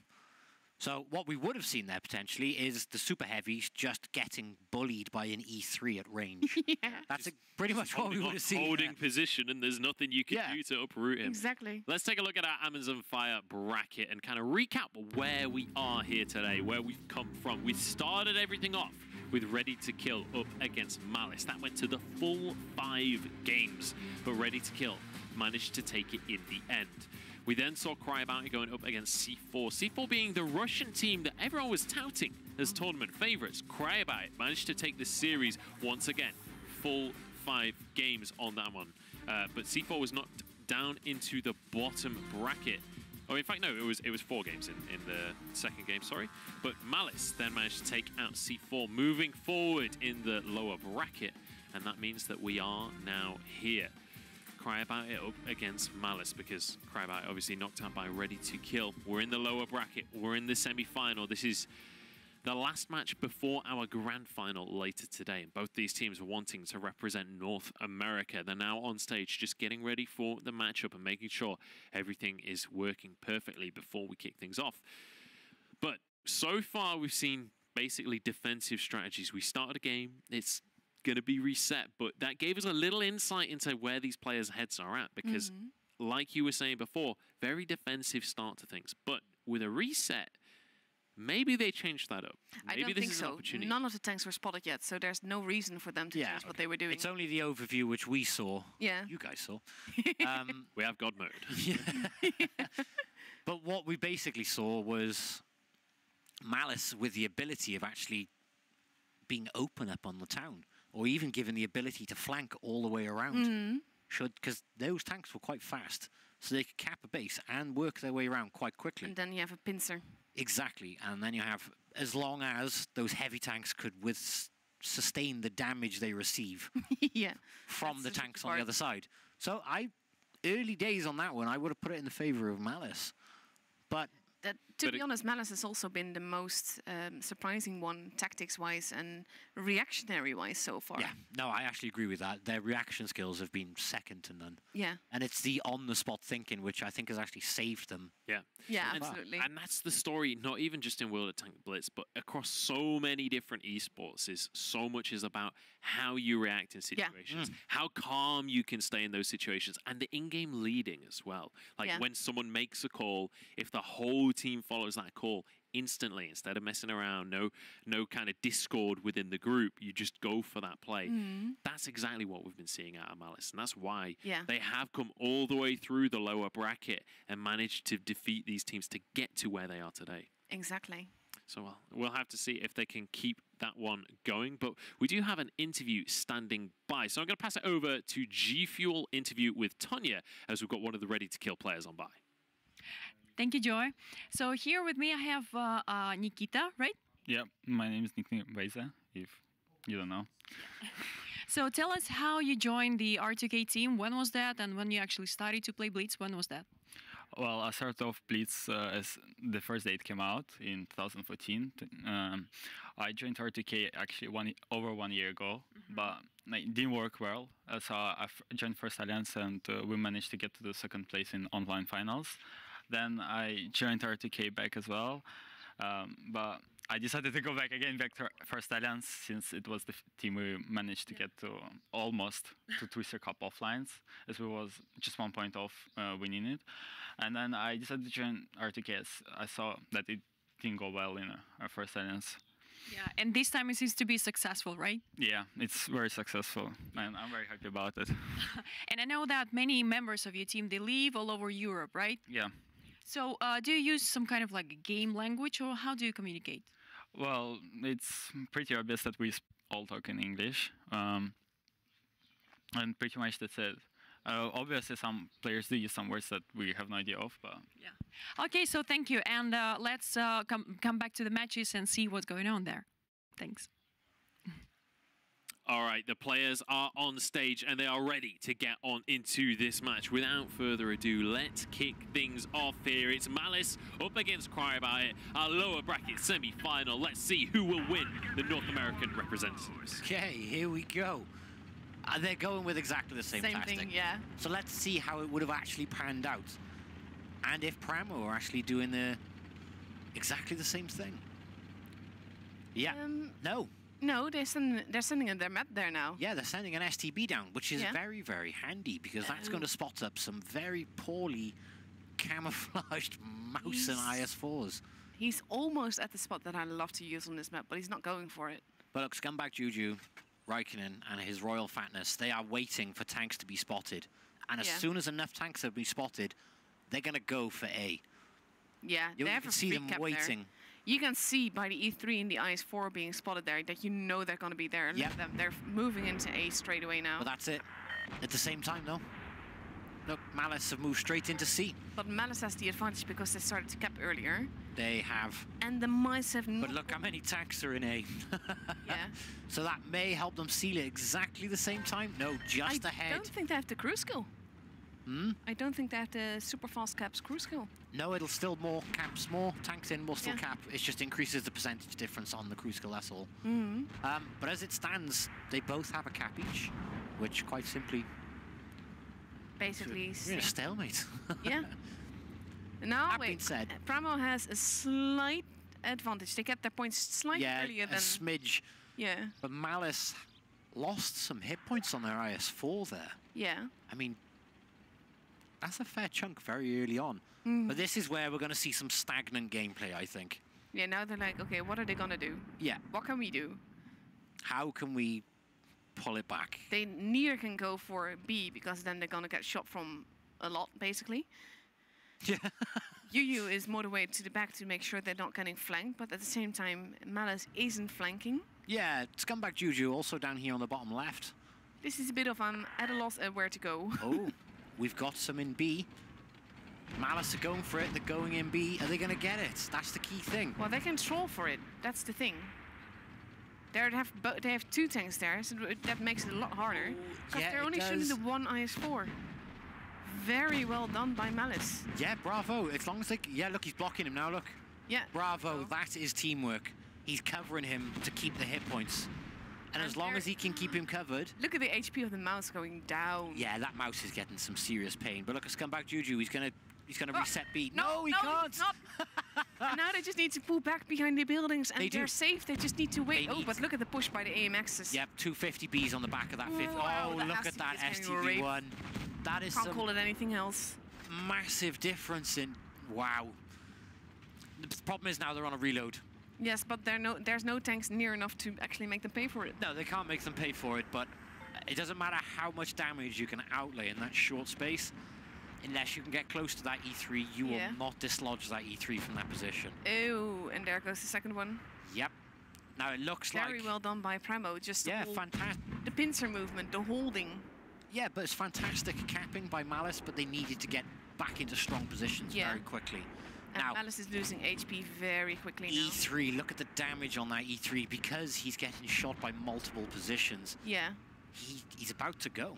Yeah, he can't do anything now. No, I mean, look at this scenario here. A HE in the roof quite simply finishes that one. But although Cry About It, Pramo still have an advantage, it's not to say it's not feasible. Look at the points. Yeah. They have the base advantage still. It's possible. But the AMXs have reloaded. Yeah, once these AMXs are reloaded this way, I think it can be a game changer. So if you could finish these tanks before that, I mean, look at this 150B. We're going to go down to a 3-on-2, hopefully. I hope. This is so tricky, though. It's a challenging one. They can one. have this, but I don't think they will. No, there's one. And I think Raikkonen's about to finish him off. Yeah, no, one. No. That's one. I think he's going to use all three. Two. He's going to use his full clip. Yeah. Oh, there's a bounce. That's three. That is a big bounce. Yeah. Wow. Look. Aw. Can't tell if they're stressed or happy with that scenario right now. It was a stressful game. It was. I mean... It was a bit chaotic. I wouldn't... It actually interested me because what you found there was Malice went, right, we're going for B. We're putting the pressure on. They got B. And they got flanked. They were so busy trying to put all their eggs into B, they basically allowed Pramo to flank. And with the AMXs. Yeah. It's exactly what we were talking about before the game as well. Reactionary gameplay here. When you see that play happen, they were like, okay, in the end, they don't contest too hard for B to start with. Instead, they send players around. They make sure they're in a position to capitalize on that after the fact and start to win out that kind of deathmatch gameplay instead of fighting over the points. Basically say, hey, you're going to beat us in the points game. Let's change the win condition. Yeah. Basically, they deleted a tank to balance it. That's what those 250Bs, their job was to stick together and provide 2,400 damage in what, 6 seconds? Something like that. Yep. Yeah. That's some serious damage to outlay and delete a tank and really provide some balance back to the match. Mm-hmm. Absolutely. We'll have to see if they can keep that one up. 1-0 now in favor of Cry About It. They want to represent their region in the final. They want to be the North American squad that will move on. But you can see the boys in blue there on the stage. That's Malice looking to try and get themselves back on into the series. But Cry About It, definitely not going to let that go without a fight. Here we go, game number 2. Let's get this underway. The map of the bat chats. Yes. So far, we have seen nothing but bat chats on this. Yeah, and 268s. Yeah, and 268s, but I mean, there's always a bat chat. But look at the lineups. They are both very similar. You've got two bat... Well, no, you haven't, actually. My apologies. No. But they are still similar. I mean, two 268s here, though. That's... If Lots you know... force. If two 268s against two bat chats, that's... could be horrific. Let's delete the bat chats, please. Yes, that could be not safe. They're getting an early cap at A there. They are very, very early cap. Very clever move, but very dangerous as well. Because it's dangerous, but it's paid off because, look... He's getting away with it. He is getting away with it. Support with all the IS force. That STB, if he goes down to try and kill him, he's going to get murdered by the IS force. The STB has gone down, and he's in the top left as we're looking right now. But the bat chat is the only thing keeping these guys in C from a reset. Ooh, and he's hurting a lot now. Yeah, that bat chat has seriously taken some damage. But if you look, the 268 is on a reload. He may put a huge shot in if he gets it.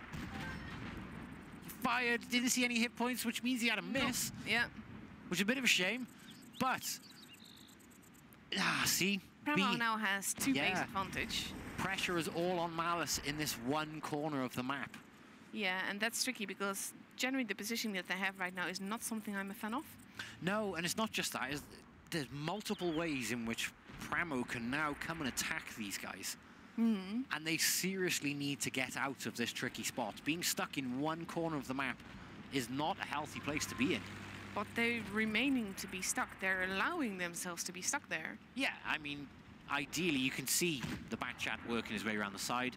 Yeah, the other bat chat is joining in now. I think they're going to Yep. pincer the STB and basically kill him off. I think their intention here we go, yeah. And they're sending the STB's 268 up as well. So if they can get rid of his royal fatness, who I've got to give it, he's performed fantastically throughout this entire I'm sorry, event. that name though. It's a cracking name, fantastic name, it really is. But yeah, if he... Ooh, 268 going after the STB as well. Yeah, he's got to be careful here though, because there's a bat chat down by there, and look at Fishy in the 268 lined up If from he pushes Pramo up back the top. towards the STB, towards the bat chat, he's going to get shot. He's got to go for it. Look, he's going to get a side shot. He's going to put a HE. This could be huge. Potential. No, he didn't put it. I was really hoping to see a HE. Oh my god. Okay, here we go. This could be the big one. He's got to do I it. don't think he's going to risk it. He's missed it again. How? The 268, that's a big deal, actually. That 268 missed has missed 2 1200 shots. damage, at least. 1200 damage. That STB could be dead by now. Instead, he's now on 68, so he's very, very lucky as it stands. And the 268 is getting a heck a lot of damage. Now that 268... They didn't miss. Those 2 bounces, yeah, those 2 didn't miss. And that's what it's all about. Delete it. I cannot get over those 2 bounces or complete misses. To be honest, if you're not entirely sure you can pen the tank with HE, don't even bother to try. Just shoot AP. Yeah, exactly. Get the damage. Yeah, exactly. But it looks like they were complete misses as it stands. Yeah. But that being because said... he moved when he shot when he moved. Yeah. But it's an interesting one because he's completely sacrificed his 268 to Look at try the and points finish already. off the STB. Game is almost over. It is, actually. And Malice does not have the chance to fix Malice can't recover this one now. No. Sadly not. I mean, they're trying. Look, unless you they can see them also trying. get base C, but they're not going to get away with that.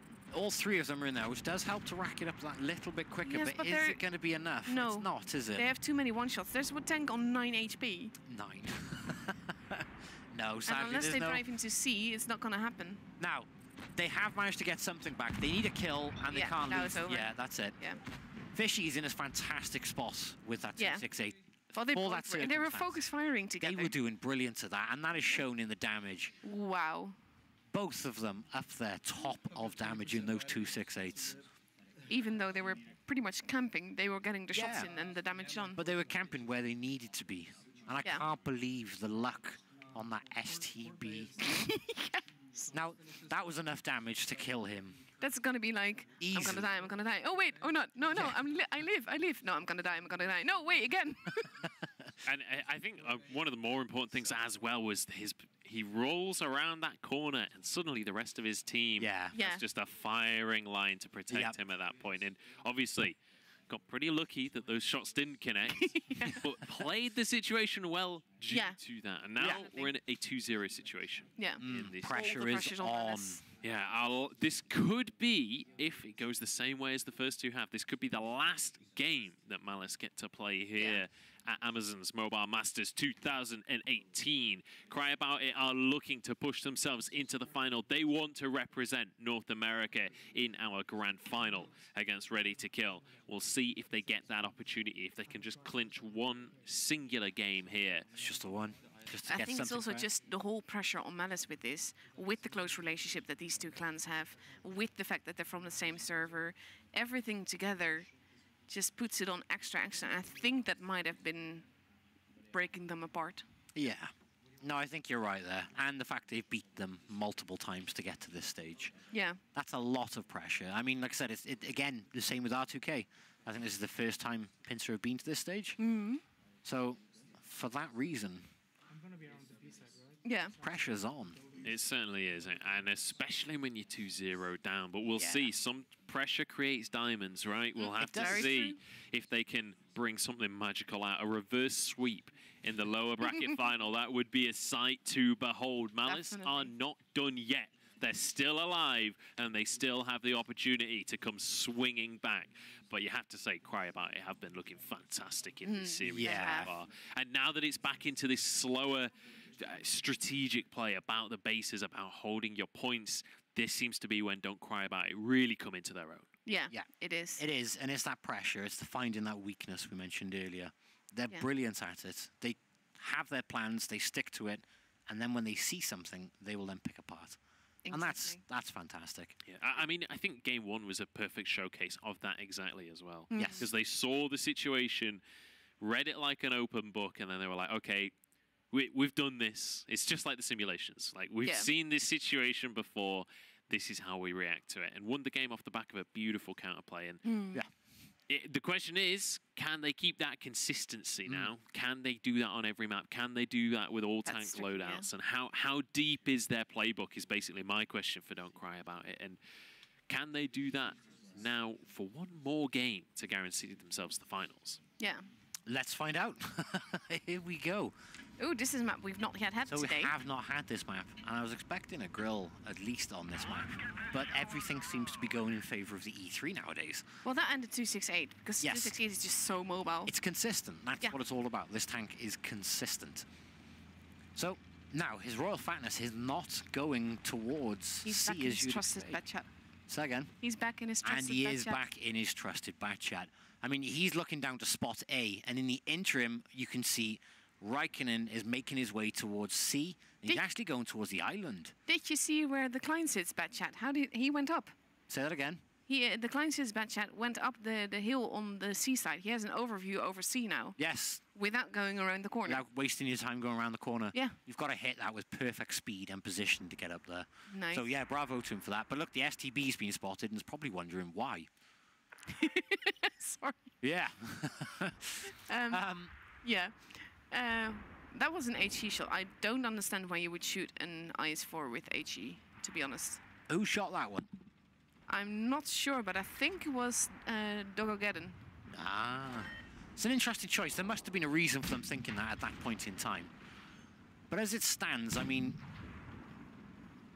favour goes to Cry About It. Pramo already. Yeah, because they have the base advantage. Yeah, exactly. And that puts the pressure back on Malice yet again. Yes. And I mean, the guys have done fantastic, but they really need to act on this sort of stuff. I have a feeling that Malice is being extra nervous about it. I think they are. They're struggling with this one. I mean, look, they're back in a corner again, back in the corner of a map, like the last map. I mean, that E3 in that position, that could... Deadly. Yeah, it is deadly, especially when you have a Raikkonen and a Fishy coming around the corner on the other side. This is where things get to be very, very intense, and a battle starts going on. Everybody is going to be in trying to get some kills here. Yeah, definitely. Especially when now actually Malice has 2 base advantage. We could work out in their favor, but it's very tricky because they already lost the tank. They're losing a lot of HP very quickly. Yeah, and that T-57, that's a nice position for him as well. He pokes through those 2 little gaps in the rock. And he's safe on a reload, which is where you want him, really, safe on a reload. Yes, but it also means that they left their IS-4 alone and got killed. Yeah. No, you are correct there. This is actually, we saw this in EU as well, when R2K was versus, I don't even remember. They were pushing up where Trauma is doing now, and it's making it very hard to react to that. I think we're going to see a big shot into the IS-4. Oh, no. His Royal Fatness accidentally just blocked the E3 from turning. Aww. Which I think he just fired. I think well, they have no. 3 bases now. Wow. So, we're looking 3 bases for Malice, but only 2 tanks remaining. But they're both full health. They are full health. Batchat but needs to run away now. Yeah, that Batchat needs to get out of there. And seriously needs to get out of there. He's not. I don't understand why he's not running. I think he's because he wants to kill that IS-7. But he's not going to be able to. No, I don't think he's going to get away with that. I mean, only 8 hit points, but is he sacrificed too much to try and do that? I think he has. He has. If he ran early, I mean, look, they've got B back already. They've got B back already. And he missed a very vital shot there. Yeah, this is just, well, as soon as Fishy finishes his reload. Yeah. That's going to be bye-bye. That's the end of the Batchat, yeah. It is. And now we have the T-57 left, but he's not doing so well either. Nope. He did get a kill, though. He did manage to kill the E3, but... That's something. And then... nice ram. Oh, that's not the way you want to go, is being rammed by the lightest tier 10 available. No. But there we have it. That is going to be Cry About It. Going to be our winners. Moving on forward. A 3-0 victory. Again. Yeah. In the end over Malice. What a performance coming out from them to take this one.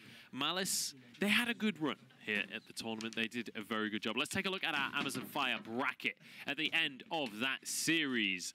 as we now have our finalists decided. It is going to be Ready to Kill up against Cry About It in our finals to decide who our champion will be. But that is going to be Cry About It with a 3-0 win. Yeah. What a performance. This is going to be a really, Yeah. really good battle. I mean, Absolutely. expect the unexpected and expect some tears on this one. It's going to be good.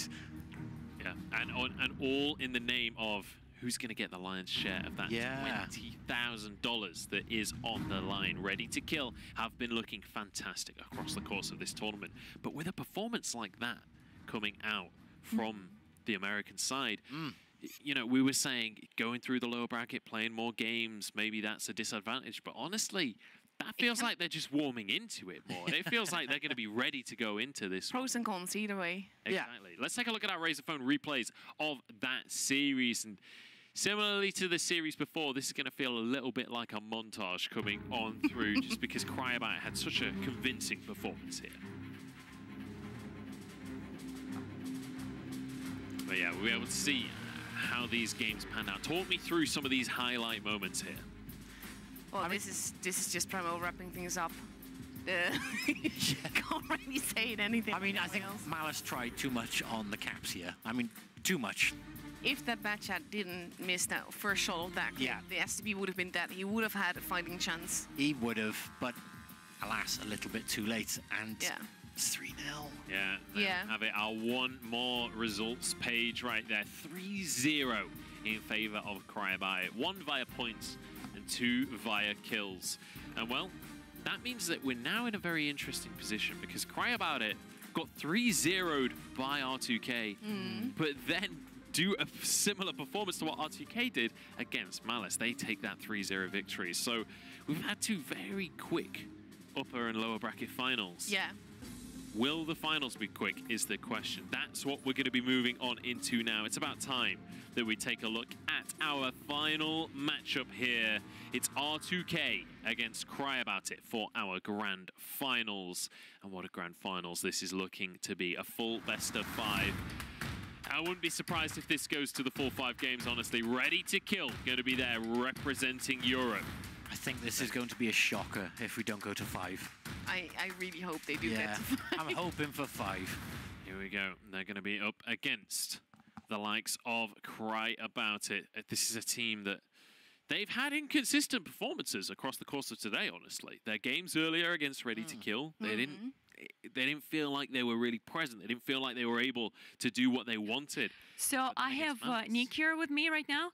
Congratulations with another victory. Thank you. Thank you. So we actually saw kind of replay of the spring season final right now, you know, when you also play against Mollies. Yeah, that was a really good match to kind of, it's a big rivalry on the NA, especially since spring season. So it was good to kind of get that replay, like you said.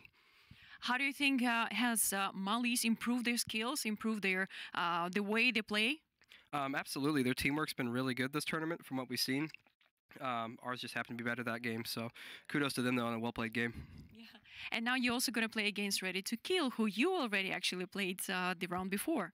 Yeah, so we're going to get back together and try to fix some things so, you know, it doesn't happen again. But, you know, excited for the final against them. Yeah, we're excited as well. And I believe your beautiful daughter is excited as well, right? Yes, my wife sent me a nice little text, and they were watching the channel on the TV at home, so cheering for us. So that's exciting for me. So you can say hello. So hi, Emerson, Raylyn, Harper, love you guys. Thank you. So thank you, Nick, and wish you good luck. Absolutely. So we're gonna keep watching then. It's getting intrigue.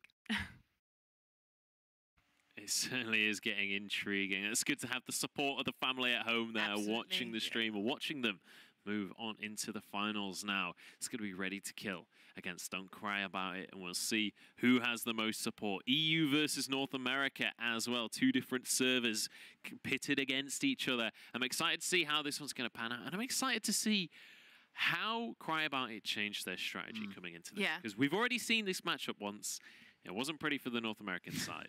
It was a 3-0 in our winners bracket final between these two guys. So you've got to learn from that one, haven't you? We've got to learn from it quickly as well. Yeah. We haven't got long till that's about to happen. But so I think it will definitely help their mental state that they won now 3-0 versus Malice. That's going to help. yeah, they've brought it back in that aspect. Yeah. I'm really intrigued, and I think they're going to go all or nothing on these. I can really see that happening. Yeah.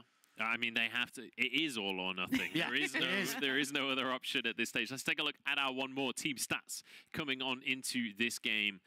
See where these two teams lie. And once again, super similar statistics. And honestly, on this one, the numbers are almost exactly the same when it comes to battles and damage. They are perfectly balanced, it would look like. One's got ever so slightly higher average damage, but that's offset by the ever so slightly higher win rate. Exactly. But are pretty much the same. Exactly. Now, we mentioned early on in the start, right at the start of the tournament, didn't we, that it doesn't matter on paper as much as teamwork. Yeah. But seeing them so consistent and knowing both these teams and knowing how consistent both these teams are makes it even more exciting. It does. It really, really does. But we've seen them together tonight already. So Pramo literally have to pull some magic tactics out we have not seen to completely deal with R2K. Yeah. Yeah, if we're going to see a different result from what we saw earlier, we need to see different gameplay from what we saw earlier. We're ready to kill. Let's talk about them a little bit because they're same pretty. There's nothing that they need to change right now. No. They already won this series once, 3-0 as well. So they can kind of come in and it's just another day at the office. But they need to be careful that they're not getting overconfident.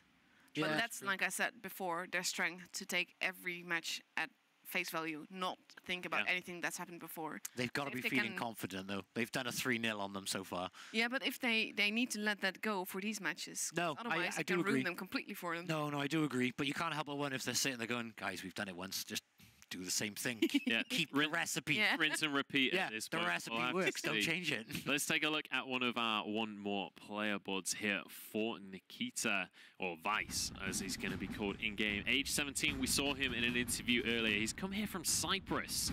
His main tank is going to be the 113. But I'm excited to see if he can keep up the performance that we saw from him and the rest of his team earlier on today, because like you were saying, they could be feeling overconfident at this point, and that has been the bane of a great many teams in the past. So we'll have to see if they can keep themselves in check and if they can repeat their performance from earlier. Definitely a heavy favorite. And let's go back to the start of the day as well. R2K, they were the dark horse for the tournament, right? They were the ones that knocked out Legion in the qualifiers. They were the ones that people didn't really quite know what to expect from this squad. But so far today, they have been putting on a show like no other. Absolutely. They've performed consistently and as a clan, as a team, as a proper... That's exactly that. That's what it's all about. I mean, again, a perfect example which comes straight to my head is when they had two separated and sacrificed. They didn't allow it. They regrouped their tanks and they got back down there and blocked quickly. Exactly. And it was the same on the next map then. They saw an opportunity to go take out two enemy tanks very quickly, and they acted on it and dealt with it very quickly. Yeah, and that's what you need. And I think, especially on that first point, one of the big things to point out there is there's an opportunity in that situation where your two tanks are potentially going to go down. It's like there's two options. Try and trade kills onto other tanks or try and defend your teammates. And the fact that they choose that defense option says a lot about their team mentality. Yes, it really does. And like we said earlier, they've actually swapped out two players to come here for this event. Yeah. Which, to me, means that they've actually dropped a little bit of weakness from their original plans, so to speak, haven't they? Well, not necessarily weakness, but I know that one of the guys that's playing for R2K today has literally only had one training with the team so far. Yeah. So compare that to, for example, the Honor or Blue Steel, who are the usual guys who fulfill their blanks. And the other two team members that aren't here. Yeah. Because originally everyone had 9, but they can only take 7. Precisely. So you've got those consistent team players who are usually there. That's got to be, here. in theory, a weakness for them, that they haven't had as much training with their new players. That's... But again, that comes back to the conversation we were having earlier on about who has a good in-game leader, who's good as a team. And when we think of the word team, Ready to Kill is the first one that jumps out at you. Yes, this, precisely. This squad have been sticking together. And even if you have a new guy that's not really practiced with you, as long as in that practice you say, listen to this guy, he's in charge. When he tells you to do something, you do it. Do it, yeah. That's what So long matters. as he's on board with Structure. that plan, you can still have great success in And this. Zerd has a really good insight in the game and what needs to happen when. And generally, the moment that you see Zerd take a very forward position, you know he's like in his A game. He's got something. Even You can though he see- might die for it, he's happy to be there. That's where he wants to be. Yeah, you can see though he's got something for it. Yeah. He's like, what's he on to then? What's he spotted? Exactly. It's like when my dogs run off. I'm like, what are you up to? You've seen something before me. This is not good. Yeah, it's not so much, he's not looking for the individual fights, he's looking for the grand. Yeah, he's got a scope, he's got an image. He's the evil villain that at the end of the movie explains the entire plot because he'd been planning every single moment of the He match. staged it from the very, very first part. Exactly. I sacrificed myself in B and you all came and got me. Yeah. So we won. We'll have to see if he can pull out his evil genius plans in this matchup. But the North American squad definitely going to be wanting to push this one in. Let's take another look at one of our one more team boards. We can take a look at one of our players. It's going to be Jonathan Miyashi and his Royal Fatness. I mean, this guy has been a highlight player as well. Like, He is. there's no two ways about it. Hero all around. Yeah, he's been key to the whole thing. You can see a lot of the plays are based around what this guy does, and he saved the team several Multiple times. Yeah.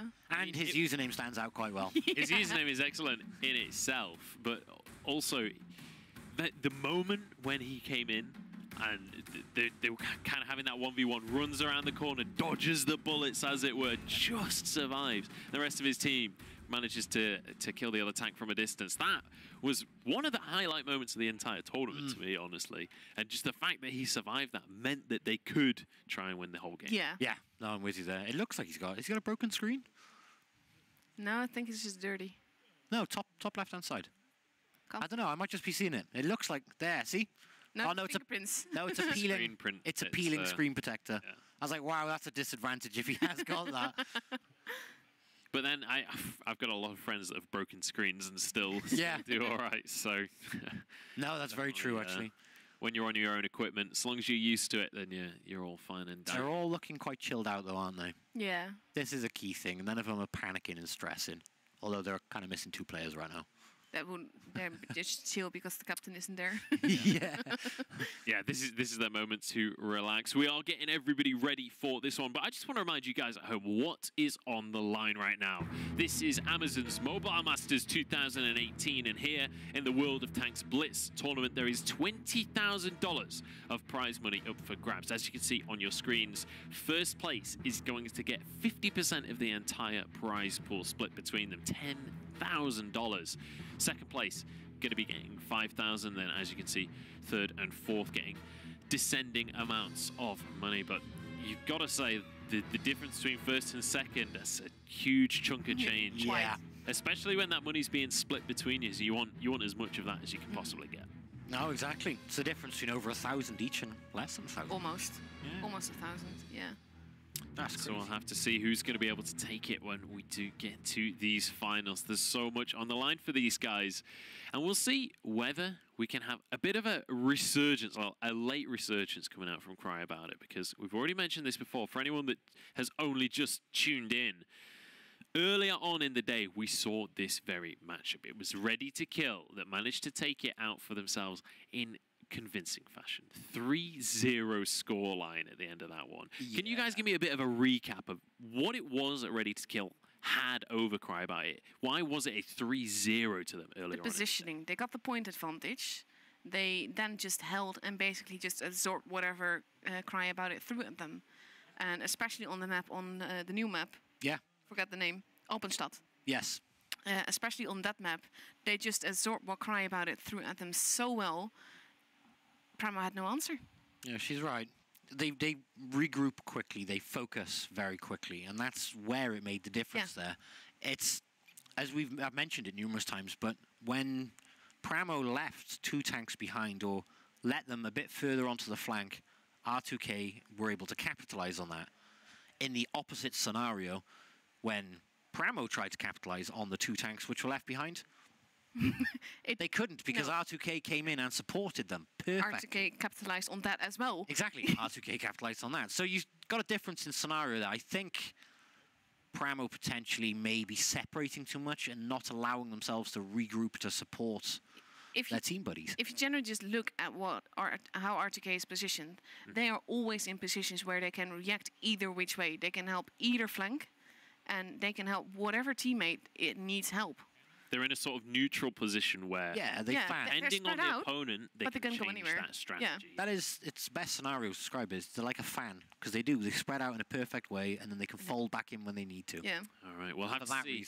We'll have to see if that's going to continue to happen. You just saw on your screens the ticket going by. You guys can get involved at home and win yourself some prizes across the course of this weekend, and we'll see who's going to be able to beat the winners there, but also in our finals. And I believe we can take a look at our Amazon Fire bracket and have a bit of a recap of what has been going on across the course of today, because there's a bit of extra information about this final that I just want to make sure everybody involved is aware of. This is a true double elimination. Yes. Which means that when we do get to the final that is about to kick off, Ready to Kill against Cry About It, Ready to Kill still have 2 lifelines. In a double elimination, you have the opportunity to lose twice. So the fact that Ready to Kill have made it to the final without losing any series means that Cry About It will have to win twice in a row.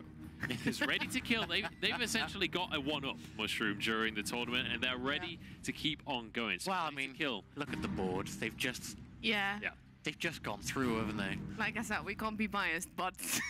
No, there's no bias from the EU server, but it's quite... But they've been playing so phenomenally.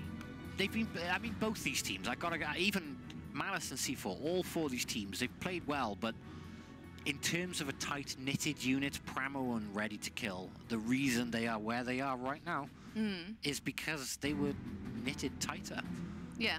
But so far, the reason, what we've seen between both these two, and the difference between them, is Ready to Kill support each other much more. Effectively. Exactly, yes. Couldn't agree more on that one. Yeah, and I think a lot of it is, like you were saying before, the positioning, but also because of that positioning, those 2 points lend into each other, right? If you're positioned effectively, you can more effectively cover each other. You can more effectively be there as teammates, and then if that positioning isn't there, even if you want to be that great team, if you're not in the right spot, how are you ever going to help your teams out? Exactly, and I noticed that both teams have very strong opening positions. Only the position from R2K just lend to that fact that they can move quickly to be wherever they need to be for the team. And we'll see. What I'm curious about in this series as well is when we see Cry About It stepping on up here, the fact that they've already lost out a series here, they've seen how R2K like to play now. They have experienced that firsthand. So now, what will their strategy be coming on into this one? That's what I want to discover over the course of this series is what have they changed? What have they done when they've gone back to the drawing board? Because they looked like a different team against Malice to what they looked like against R2K. They did, and we saw a lot more team play there. We saw a lot more pushes. Now that is the thing with R2K, they seem to like to pick aggressive forms. Well, sorry, they like to pick defensive forms. As with Pramo over the last few against Malice, they love to get the 2, and then rather than stay defensive, push. Yeah. And that'll be an interesting 2 teams to match together. Let's just hope Pramo bring that same gameplay they did with Malice against R2K. Into the finals, yeah. Absolutely. We'll have to see if they can bring their A game here. There is no better time to bring your A game than these grand finals. So much money on the line. This is essentially a $15,000 game right now. 10,000 to the winners, 5,000 to second place. It's time to jump on into this one. It's time to see the game faces here on the stage. You can see both teams raring to go. They've got their tablets in hands and they're getting ready to kill. Or at least the Europeans are, as they'll be representing their region up against Cry About It from North America. You can see game faces across the board. It's just about time that we jump into our grand final. Ladies and gentlemen, get hyped because we're about to find out who our Amazon's Mobile Masters 2018 champions will be for World of Tanks Blitz. Here we go. Oh, Canal. Love this map. Again. It's going to be an interesting one on Canal. Batchat is not going for D. We have got a grill. We've got a Foch 155 on Cry About It and Ready to Kill have come in with a grill. Yeah. That's going to be an interesting scenario. It's lovely, yeah. Can't see Nice. the game. Bear with me What's one happening moment. now? There we go. Sorry about that. Right. Back chat. Ew. Raikkonen is doing exactly what Zerd did that we saw in the first game versus Malice. That's interesting choice, actually, because it looks like Cry About It have pretty much just gone, aha, we know what you do, ready to kill. Whoa, We're going to do it. Oh, look at the damage. Look at 268. Rip. Thing is, they've all focused that, and they've taken a huge tank out who's just done 70 damage to himself trying to get off. But Yeah. look at Raikkonen. He's just taken half his health has been removed. But no one is at C now, so No. if RTK plays this If they play it smartly, right, they can which get C. you can see them working down, Ready to Boom is working his way around. As long as he doesn't get spotted, he's going to have some fun there, and Wise is in there as well. They're decapping base B, which is very clever, but it is costing them. It is costing them. Oh my god, look at this. But look, they're all working their way around to C. As it stands, though, Cry About It have got a major hit point lead. I mean, 2,000, that's the tank, that's a mouse. Yeah, but it's also because they have a mouse that gives them a point HP advantage to begin with. No, I couldn't agree more, but that is a mouse, that is the difference. And the mouse is pushing now towards Zerd, but there's a pattern there. Ooh, look at that hit. Bearing in mind there's a Grillba there, which has not been spotted yet. Yes. He has been spotted, but he's not spotted right now. So if they push up a bit too much to try and get Zerd, it really will hurt one of them. But that's it, they've got C and D. So they can go back to playing a little bit more defensive, even though... They just need to make sure that they don't get B, but that's where the Batchat is now. Exactly. He's not going to... It's going to be very hard for them to get B. Yep. His Royal Fatness is working his way down to C. Visa has been spotted. No party without me is immediately responding to that. Spot on. Directly straight away. But this is the point where Cry About It have the hit point advantage. Are they going to act on it? Because they haven't got the cap point lead anymore. No, exactly. And at that point, RTK has the advantage of just having to hold. Yeah. And the 368 has now taken a really smart position. He can get shots in from there. And Wise is actually spotting now for the 268. Yeah. No, I couldn't agree with you more on this. And this is why I'm so intrigued as to why... Yeah, this is what they need. They have the difference. They can afford to push. Real has been spotted. And now he's taking damage. He needs to get out of there. Yeah. The mouse is going to get rushed by Batchat and the Pattern and the Ice 4. They're going to be pushing that mouse now. It was at this moment the mouse realized he fucked up.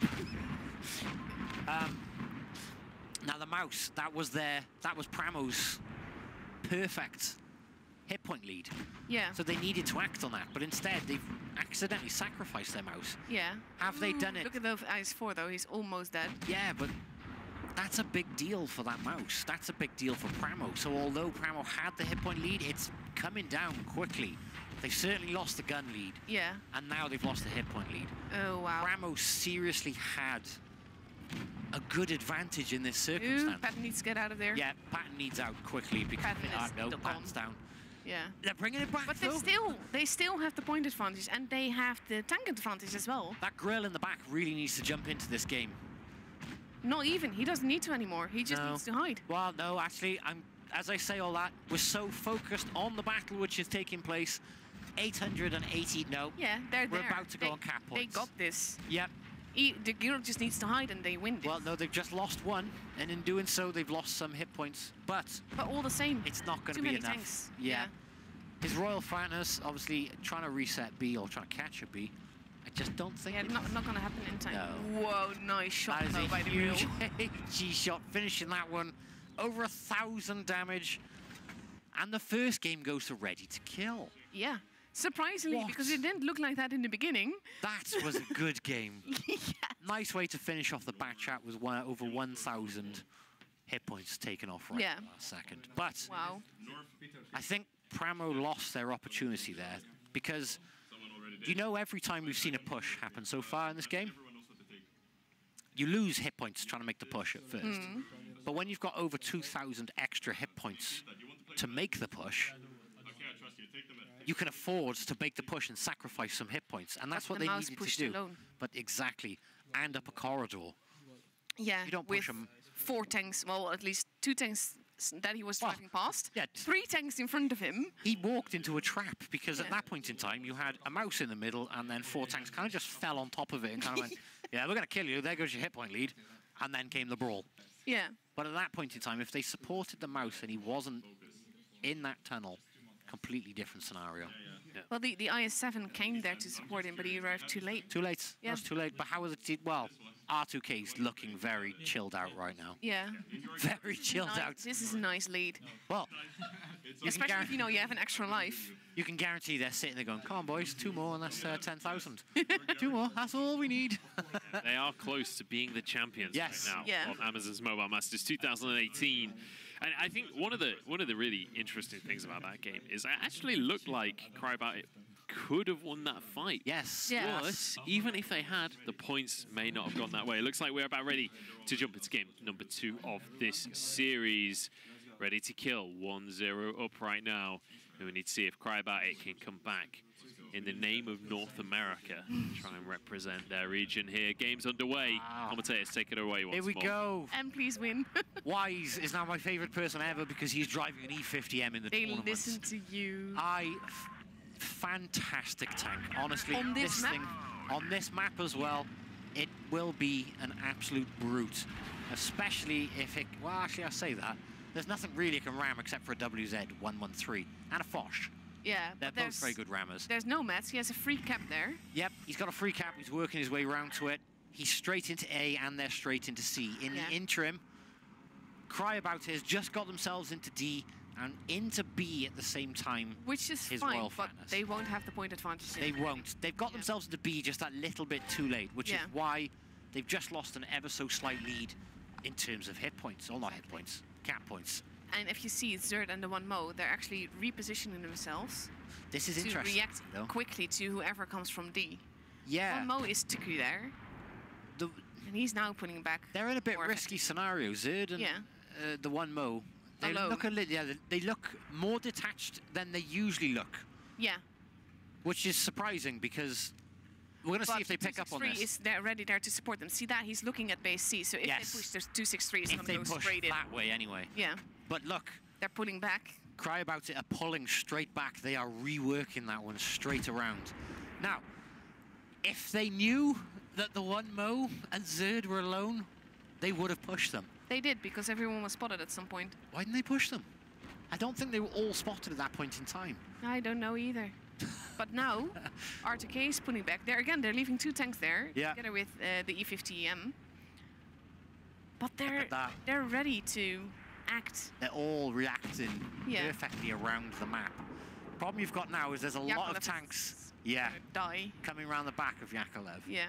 And now he's got an E3 in front of him, a Mouse, an IS-4. He has everyone. He's got everyone. Yeah, let's just categorize it as he's going to die. Look at R2K, they're immediately coming over. They are, and they're all coming from that one direction, which potentially is a bad thing, actually, because Cryobat now have the advantage. Oh, look at the shot. I mean, look, Cryobat it's got a hit point advantage now of 3,000. And got more cap points. Yeah. And more guns. This is not in Ready to Kill's favour. This is not looking well, Mo. No, it's not looking good at all. And it doesn't look like, well, there's a large amount of focus fire in his Royal Fatness. Yeah. Huge amount of damage coming off him. Oh, ow, that 263 is hurting. As it stands, though, it looks like if R2K don't pull it back and refocus and regroup, Cryobat have refocused properly. And they are really coming in. They have. Look at the way look at the R2K pincer. is disappearing. Yeah, look at this pincer now. You've got 2 red tanks. And the one Mo can't do anything. No. There's not a lot that can be done in that circumstance. They are trying. You've got to give it to R2K. They are trying, but this is not going to work out for them. They're bringing a tank back every now and then. It's just not enough, sadly. No. It's too much I think it's because they pushed through the middle. It was like a group. It was brave to push through the middle, but they do say there's a fine line between bravery and stupidity. Sorry. It's true. And that's nothing against any of the players, but that's true. There's a fine line between those two. And at the time, it looked like they were just diving in to help their buddy. But Cryobat outplayed on that one. Yeah, very much so. Very much outplayed him on that one. Better focus fire. Better focus fire. Better positioning, because R2K was the one pushing. R2K pushed through the middle as well, which means that, well, I think it was Fishy and Scumbag Juju just worked their way slightly around the side. Yeah. And had them in the pincer. So that, wow. Well played. That was a win on points and all kills at the same time. Yes. So they killed him just at the last moment. And they had a win, but they're not looking too happy right now. They're still focused and trying to... Yeah. They still have a long way to go, but I think Cry About It can be very happy with that performance. Yeah, right? absolutely. The key thing is that is the first victory that they've had against Ready to Kill. Yeah. Yes. They've already had a series against this team, and it was a 3-0 to Ready to Kill. So that moment there, it's not just about the win in terms of how many points in this series it offers. It's about this opponent is not insurmountable. This is a team we can beat. They've just proven it here. The question is, can they do it a few more times? Can they keep that performance up? Exactly. Can they keep it going? I mean, after the first win, R2K, we could see them. They were smiling and laughing. On this one, they're like, no, we need to clamp hang down on a second. Yeah, that's not meant to This was meant to be easy. But yeah, definitely need to rebook their ideas. And that felt fairly similar to game one, honestly, where we have one player pushing forward aggressively, and the enemy team collapses on that player, surrounds them, and punishes them heavily for that aggressive play. This time, it was the likes of Cry About It punishing that play and then going for that kind of deathmatch afterwards with the man advantage. Yeah, they knew they had the advantage, and they actually pincered properly. They went for, I mean, like, an E3, things like that, as we've mentioned. They are heavily armored from the front, but from the back, they're like paper mache. Yes. So you can use your HE to perform huge damage rolls in comparison, which obviously... Yeah, and once again, it's all about getting that in the right position. It's time for game number 3. Let's see if Cry About It can double up on their victories here, or if Ready to Kill will take the advantage. Yeah, it's all on this one now. And we had a please win.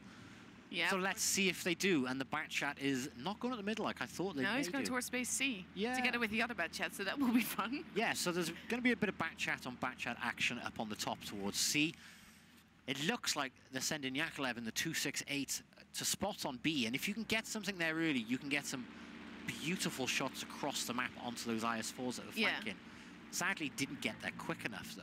But they've dived straight into Ooh, look B. at that shot into Raikkonen. Yeah, that's quite a nasty shot. But they've capitalized on that. They may not be able to get a shot on, but they have dived their tanks into B. Exactly. That's very clever, because that's a very important cap to get, because it's very easy to hold. It is. It's easy to hold in that circumstance. Now, what is going to happen between these two back chats? They're both on a reload. Yes, but His Royal Fatness Ready is to doing Boom a has runner. the position advantage there, especially since he has help behind him. Yes, and they're capping C. Yeah. So this, if anyone remembers, this is the map where we did once see Ready to Kill also take Legion out with the same tactics. Yeah. They dived into B. It was exactly the same sort of tactic. And then they just hold. Yeah, and then they held. They have massive point advantage now. They're going to have even more. Wow, you've got They over have an HP 100. advantage. Yeah. At this point, they're going, oh, you can have A, we don't mind. Yeah. So But that's the thing. They know that they don't need to. Oh, look at that on the 1-0. That was a That- mistake going there. Yeah. That is all of his hit points except... No. He's dying. He's going to die. He's gone. That was quite a substantial And RTK hit. is letting them. Because they know that it's going to be useless to try and save him, because it will cost Yeah, them. you are right, Ashley. I didn't notice that. Ooh, nice shot by the E3 there. Yeah, straight on Wise. 500 plus. Zerd is now in trouble. But Oh, look at that. Huge damage on Zerd then. 700. Ooh, he's hurting. This is... They're not going to have enough. They need to push back on these hit points. Because it looks like Pramo are going to pull this one back. Yeah, they and are. they need to. They're like, no, Zerd no, has no. a bad shot behind him. And that's basically costing him a lot. Now... Ooh, there goes Zerd. Oh, look, they need to And get that. E5 They need to get bounce. the IS-4 really gone Wow. quickly. I can't get over that one. What a comeback. I cry about it. Wow, yeah. Especially they still have the point advantage, but it's very tricky for them. But the point advantage... They're missing tanks. Yeah, but cry about it. They pushed in so quickly. Look at the points that R2K is just losing. They're bleeding hit points at this point. And the bad chat needs to kill the other bad chat either which way. Absolutely. Ooh, and That that's another is one. just... Yeah, this is not gonna look... No, we're going to lose the R2K. Backchat Ready to Boom's going to go down to Yeah. Royal Fatness. His Royal Fatness has And this performed is consistently every over. game. And that's a lot of damage left at the end. And it's just Wise left. He's in a good position though, if he can stay there. He's not going to, by the look of it, though. He's going to work his way down. He has not really no choice. No. I mean, if he stays where he is here, there's two gate... No, actually. No, there's no way he's going to... No. They're not going to... He's not going to recover from this one. No, he's not. Unless he can take 6 tanks out, which is highly unlikely. Because they're all... If they're one-shots, it's possible. Well, still very tricky. It's still very tricky, but it's Piccolo Benov? possible. It would be nice, but Very epic Oliver. look, no damage. No damage then. He just got absorbed by the track. That's damage, however. Yeah. And he does get one more off, so he's not going down Without a fight. But yeah, this Which is the way it's meant to be. rip. Yeah. But yeah. Bravo to R2K, but Pramo have really come back. Yes, they have. They're back. What a performance coming out from our North American team here. I mean, after losing the first game in the series as well, that was kind of a moment where it was like, maybe this is a repeat. Yeah. Maybe we're going to see the 3-0 again. But then suddenly, cry about it. Two games in a row now. It's not even just that they're winning here. It's that they're outplaying R2K. And that's where you have hope for this North American team. Now, bear in mind, even if they win another game here, they have to do it the again. bracket resets. They'll have to win the series twice in a row. But with performances like that, it feels very possible for this team. Yeah, absolutely. That's the thing is, it must feel to these guys in Pramo like a big hurdle to do it again. Yeah. It's got to. But then again, they've just gone 2 for 2. Just done it. They've literally gone 2 for 2 there. So that's got to be a nice feeling. Pep me up, so to speak. Nice pat on the back for each other. And they know that if they just keep going like that, it's interesting because both games, it's almost like they know R2K is going to go for both bases. Yeah. So by going for both bases, they know they're going to go try and get back to defensive positions. And from both the games we've watched, I imagine it might follow the same trend. We'll soon find out. But both the games we have watched, they've let R2K go for the bases. And instead of letting them get back to the defensive position, holding and then pushing a bit too late, they're pushing while they're trying to get back to defensive positions. Which means they can pick them while they're open. I think what broke R2K, though, was that one IS4 in the beginning. Yeah, that one IS4, huge amounts. All right, well, we are ready to jump on into game number 4 of the series. We'll see if Cry About It can clinch this one and reset the bracket. It's time to find out. Here we go. Right. Again. No mice. Well, one mice. No, there is one. Yeah, and 2 on the other side. Yep. But there's a 215B for a tier 10 heavy. That is a DPM machine. It's lovely. It's beautiful. But look at them all going to sea. They're all going for a good old-fashioned sea brawl with their heavies. You can't beat that from time to time, and that's what's... If they capitalize on that, R2K can now get base A and base B as soon as they realize where the rest of the team is. But no, not everyone's been spotted yet. Only the 2 mouse have been spotted. So now they will. Look at the lights. Ready to boom might end up losing a huge chunk of hit points here. There he goes. I expected him to lose more, but look at the aggression on these guys now from Cryobat. Look at it. They're leaving the cap. They're not going for points. They're going straight in for possibly kill. Look at the shot going into the sky. I know. They've just sealed off, ready to boom, though. They know full well that they just got 4 guns homed in on this guy. Yes, but they're Make not. that 5. They're not, but look, ready to boom is just, he's a goner. There's nothing he can do here. You can only do some damage there. Yeah, he's a goner, isn't he? But look, and R2K didn't capitalize on it. They didn't get the points. They didn't. So now they need to try and get the point advantage back by killing. They do. But that's very tricky. But look, R2K, they've lost the tank, but in terms of hit points, it's pretty much well, it was pretty balanced. It was when I started my sentence. Look at that. But two we're back gone. balanced again. Yeah. 2 guns gone from Cryobat. They lost a lot of hit points trying to seal that one tank. Yeah. As it stands, and though, now R2K... in trouble. But he has a mouse with him. Ooh, look at the shot in the mouse. Yeah, there's big damage on that mouse. And from the side as well. They need to be focusing and trying to wrap in and deal with these tanks. But Zerd is now... Now Zerd is the next one. He's going to be next. He's a bit trapped where he is. Yeah. And no party without me. He's going to get... Yeah. He ran out in front of an E3 and a W. 4 versus 4, but yeah. It's a 4 versus 4, but to be honest... Cryobat has a definite advantage here. I don't know if they can get rid of the low hit point tanks like Royal Fatness. Yep, and if they can just get Raikkonen out, that's it then. It's got more chance. Because the mouse is less... No, that's it. There goes T. Yeah, it's going to be a really challenging one now to try and come back from this. Focus fire. The mouse will take a while to get there. I know, but Zerd's full hit points. Yeah. So, they need to focus down. They need to focus. No, if that IS4 is now going to die. Yeah. Wow. Ooh, he missed. Wow. That is luck. He is very lucky there. Now, what they need to be doing is trying to get Raikkonen. You can see Zerd, look, he's going that way. He's trying to work a way around. He's by himself. This could. Oh my god. This is going to get good. Right. 3 shots are needed by Zerd to finish off both these tanks. However, he's got to rush in, which means sacrificing a lot of hit points to do it. He just lost one there. Ideally, he needs to try and go for the mouse first, but he's got a Raikkonen in his way. A Raikkonen in his way who managed to get a shot into him without... He needs to find a different position because where he is now is not a good position to be. Now, if he goes out and goes left, we got to see this. This has got to happen. This is going to be really interesting. Either these two Pramo players are going to perform fantastically well and team up. Because if they wait for the mouse and they come around the corner together, they could team up, but... They don't. He doesn't know where the mouse is. No, exactly. But the DPM on this machine makes this thing very... effective. Dangerous as well, isn't it? And the... But the thing is, even though Zerd needs to make the push because Zerd does need to make the push. He needs to go now. Look, if he goes now, now he's going. Now he's going. He's going for it. Here we go. For it. If he works down Raikkonen, no! Oh my god! But he has adrenaline. He has adrenaline, but that's happened twice now. And no. Okay, now he's doomed. Ooh! Now he's just got lucky. If he can finish that mouse, get his armor back. No! Oh my god, Zerd. 3 bounces so far. This is crazy. This is at the end for it. That is not the ending I expected to that circumstance. No. Wow. Oh, that was so close though. Wow. Just. Primo does it. We do it finally. What a performance coming out from them, managing to take it in the end. You can see the relief on the players. What a way for it to end as well. Wow. Are they aware? 2v1. Such a terrifying moment for them.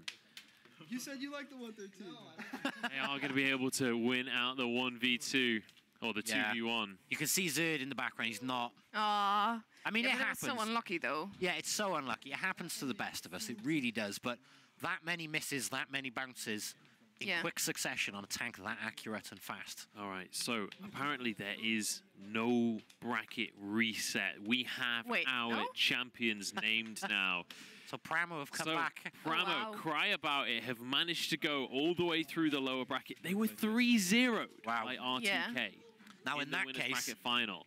And they've managed to come back and win out the final in such an incredible performance. Zerd must be kicking himself right now. Oh, poor guy. I actually feel very sorry for him in this circumstance because what an ending. A 2 versus 1. He has so many hit points, but he bounced. He had such and he unlucky missed. RNG. That ending was just... For the final game, just...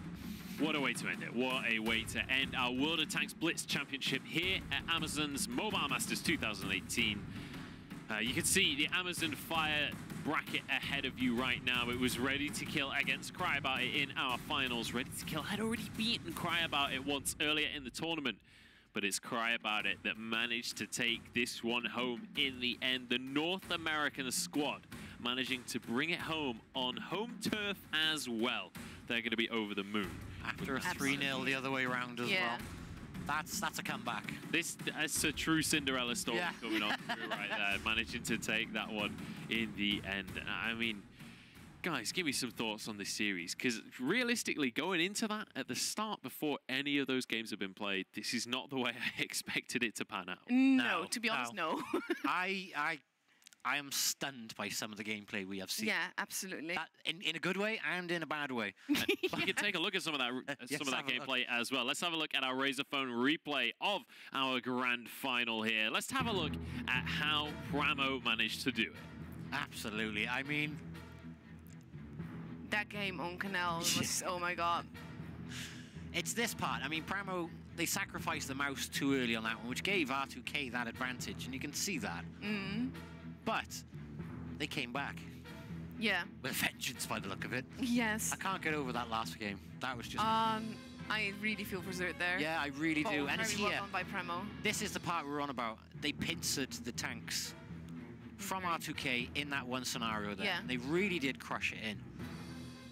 That... Just what an ending to that one. Yeah. Gotta see that. They gotta have this in the replays. And then we got the bat chat on bat chat. And then they pushed again, aggressively, while R2K was trying to get back into cover. I think it's the aggressive pushes that got Pramo. It is. I think it's the aggressive stuff. I mean, this. Completely ignoring the base. They lost a lot of hit points trying to take Ready to Boom out. But they did take him out. Yeah. And it gave them some advantage very early on. But obviously, Zerd, yeah, on that last... He got so unlucky there. Yeah. That last, just wow. Just look at their faces. Yeah. At that moment right there Yeah. when they realise that they've done it after such a tense fight. Yeah. There as well. Yeah, absolutely. What a way to do it. Let's take a look at our final results board here from one more, as it is a 3-1 scoreline, and every single win in this series has been by kills. None of that reserve gameplay that we were talking about. These guys were going straight for it, toe-to-toe combat, and well, it was Cry About It that managed to come out on top. And we were saying that earlier, the American teams, they like that aggressive style. Yeah. They like to get up in your face, and well, it worked out for them in the end. But well, I believe that's about our final wrapped up. And I honestly, quite surprised that North America have managed to take that, especially with how the semi-finals went. Yeah. You have to be kind of... You viewers at home, you've got to be like reeling, honestly, on the back of that one. Especially the North American fans at home, they're going to be over the moon with how today has passed. But that last segment of game, where you had Zerd on full hit points, and he needed 3 shots to connect. Just 3 shots. 3 shots to connect. And that would have won. Yeah. $10,000. Yeah. For 3 shots. Exactly. And he had full hit points, so he's got to be... I mean, there's a lot of RNG in that circumstance. And just a bit of bad luck. Yeah. And you could see Raikkonen capitalized on that perfectly. All right, and we actually have the man of the hour on the scene. We're going to have an interview with Ready to Kill. I'm going to pass it over for our G Fuel interview with Tonya. Thanks, Jora. So I'm with the Ready to Kill team here, and I'm sure, guys, you're ready to kill and ready to win, but not ready to lose, right? No, not really. I am extremely disappointed, seeing as well as I was the last alive on my team. I was nearly full HP.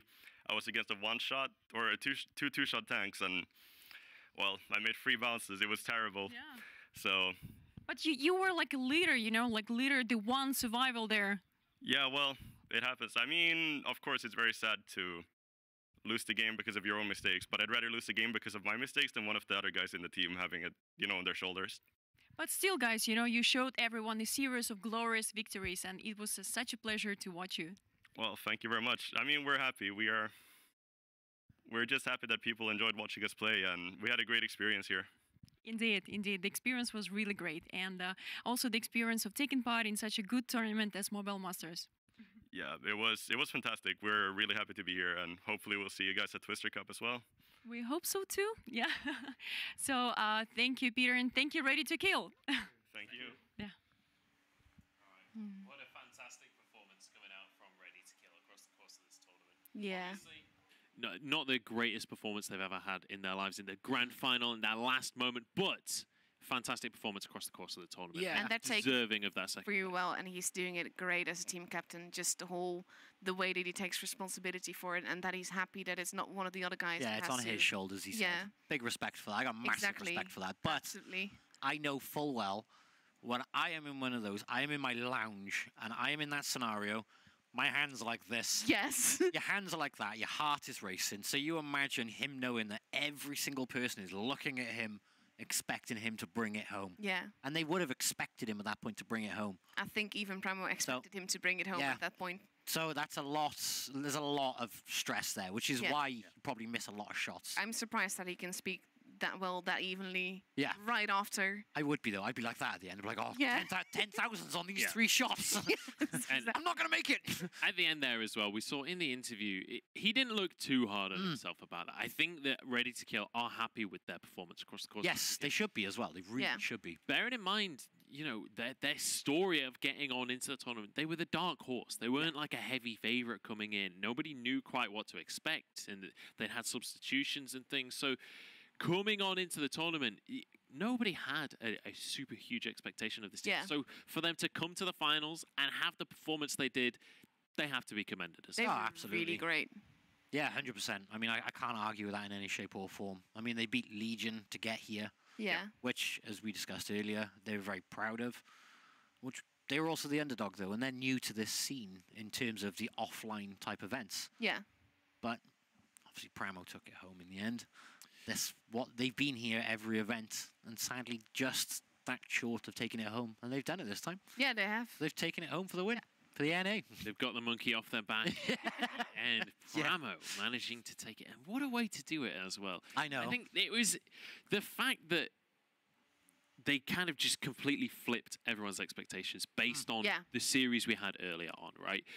They've already been 3-0'd by this team in this tournament. So for them to then come back and win, that's just a glorious moment for them. I do believe that the interview is standing by. We are ready to go and chat to our winners. So I'm going to pass it over for a G Fuel interview with Tonya and our champions. Yeah. So here are our winners. Are you guys happy? Yes. Oh yeah. Yes. Come on! He's a guy of little emotions. He's a guy of little emotions, but this is our caller. You know, I may be the captain of the team. That's just more for registering purposes. This is the guy that puts in the real work, doing the the strat sketches and things like that. So, kudos to Mo. Thanks. Yeah. So, how did you manage to stay in the last battle? And actually, that was so fierce and so intense. How did you manage to do that? We just kept the comms clear, and then we just had our players just keep their calm, and then we just played it safe as we could, and it worked out. And thanks to Rice and Chicks for doing that. Chicks MVP again, baby. Yeah. So, and now the most important part. So please welcome Benjamin, the representative of Amazon, and the cup, the prize. Congratulations. Thank you. Woo! Come on. This one, one other person in the clan that's real important to us is Mike. He goes by Mike Numbers. A lot of people might know him. He does all the behind-the-scenes logistics and just make sure that players are taken care of as far as having tournament teams and things like that. So this one also goes out to Mike for all his hard work behind the scenes. So sorry he couldn't be here this time, but this is for him. Thank you all. Yeah, so here is the champions of the Mobile Masters 2018. And thank you for watching. Woo! We have it. Our champions are crowned. Cryobyte managing to take it in the end. And what a day of games it has been here for World of Tanks. It's been immense. I'm going to go back and watch this. Yeah. Again, I just want to... So much is happening so quickly, you lose track of half the things. And I'm personally going to go back and just watch it again, just so I can see the rest. Yes, just so I can see which bits I missed. It has been an absolutely exceptional day here, and the day is not over just yet, but that is going to be the end of our World of Tanks action here at Amazon's Mobile Masters 2018. Now, later on, in a few minutes, we're going to be jumping on into some Power Rangers Legacy Wars action as we have more esports coming your way. One of our champions has been crowned, but we have 3 more to go across the course of this weekend. So, guys, final thoughts on the tournament as we wrap this one up. Wicked gameplay, awesome tactics, RNG going both ways.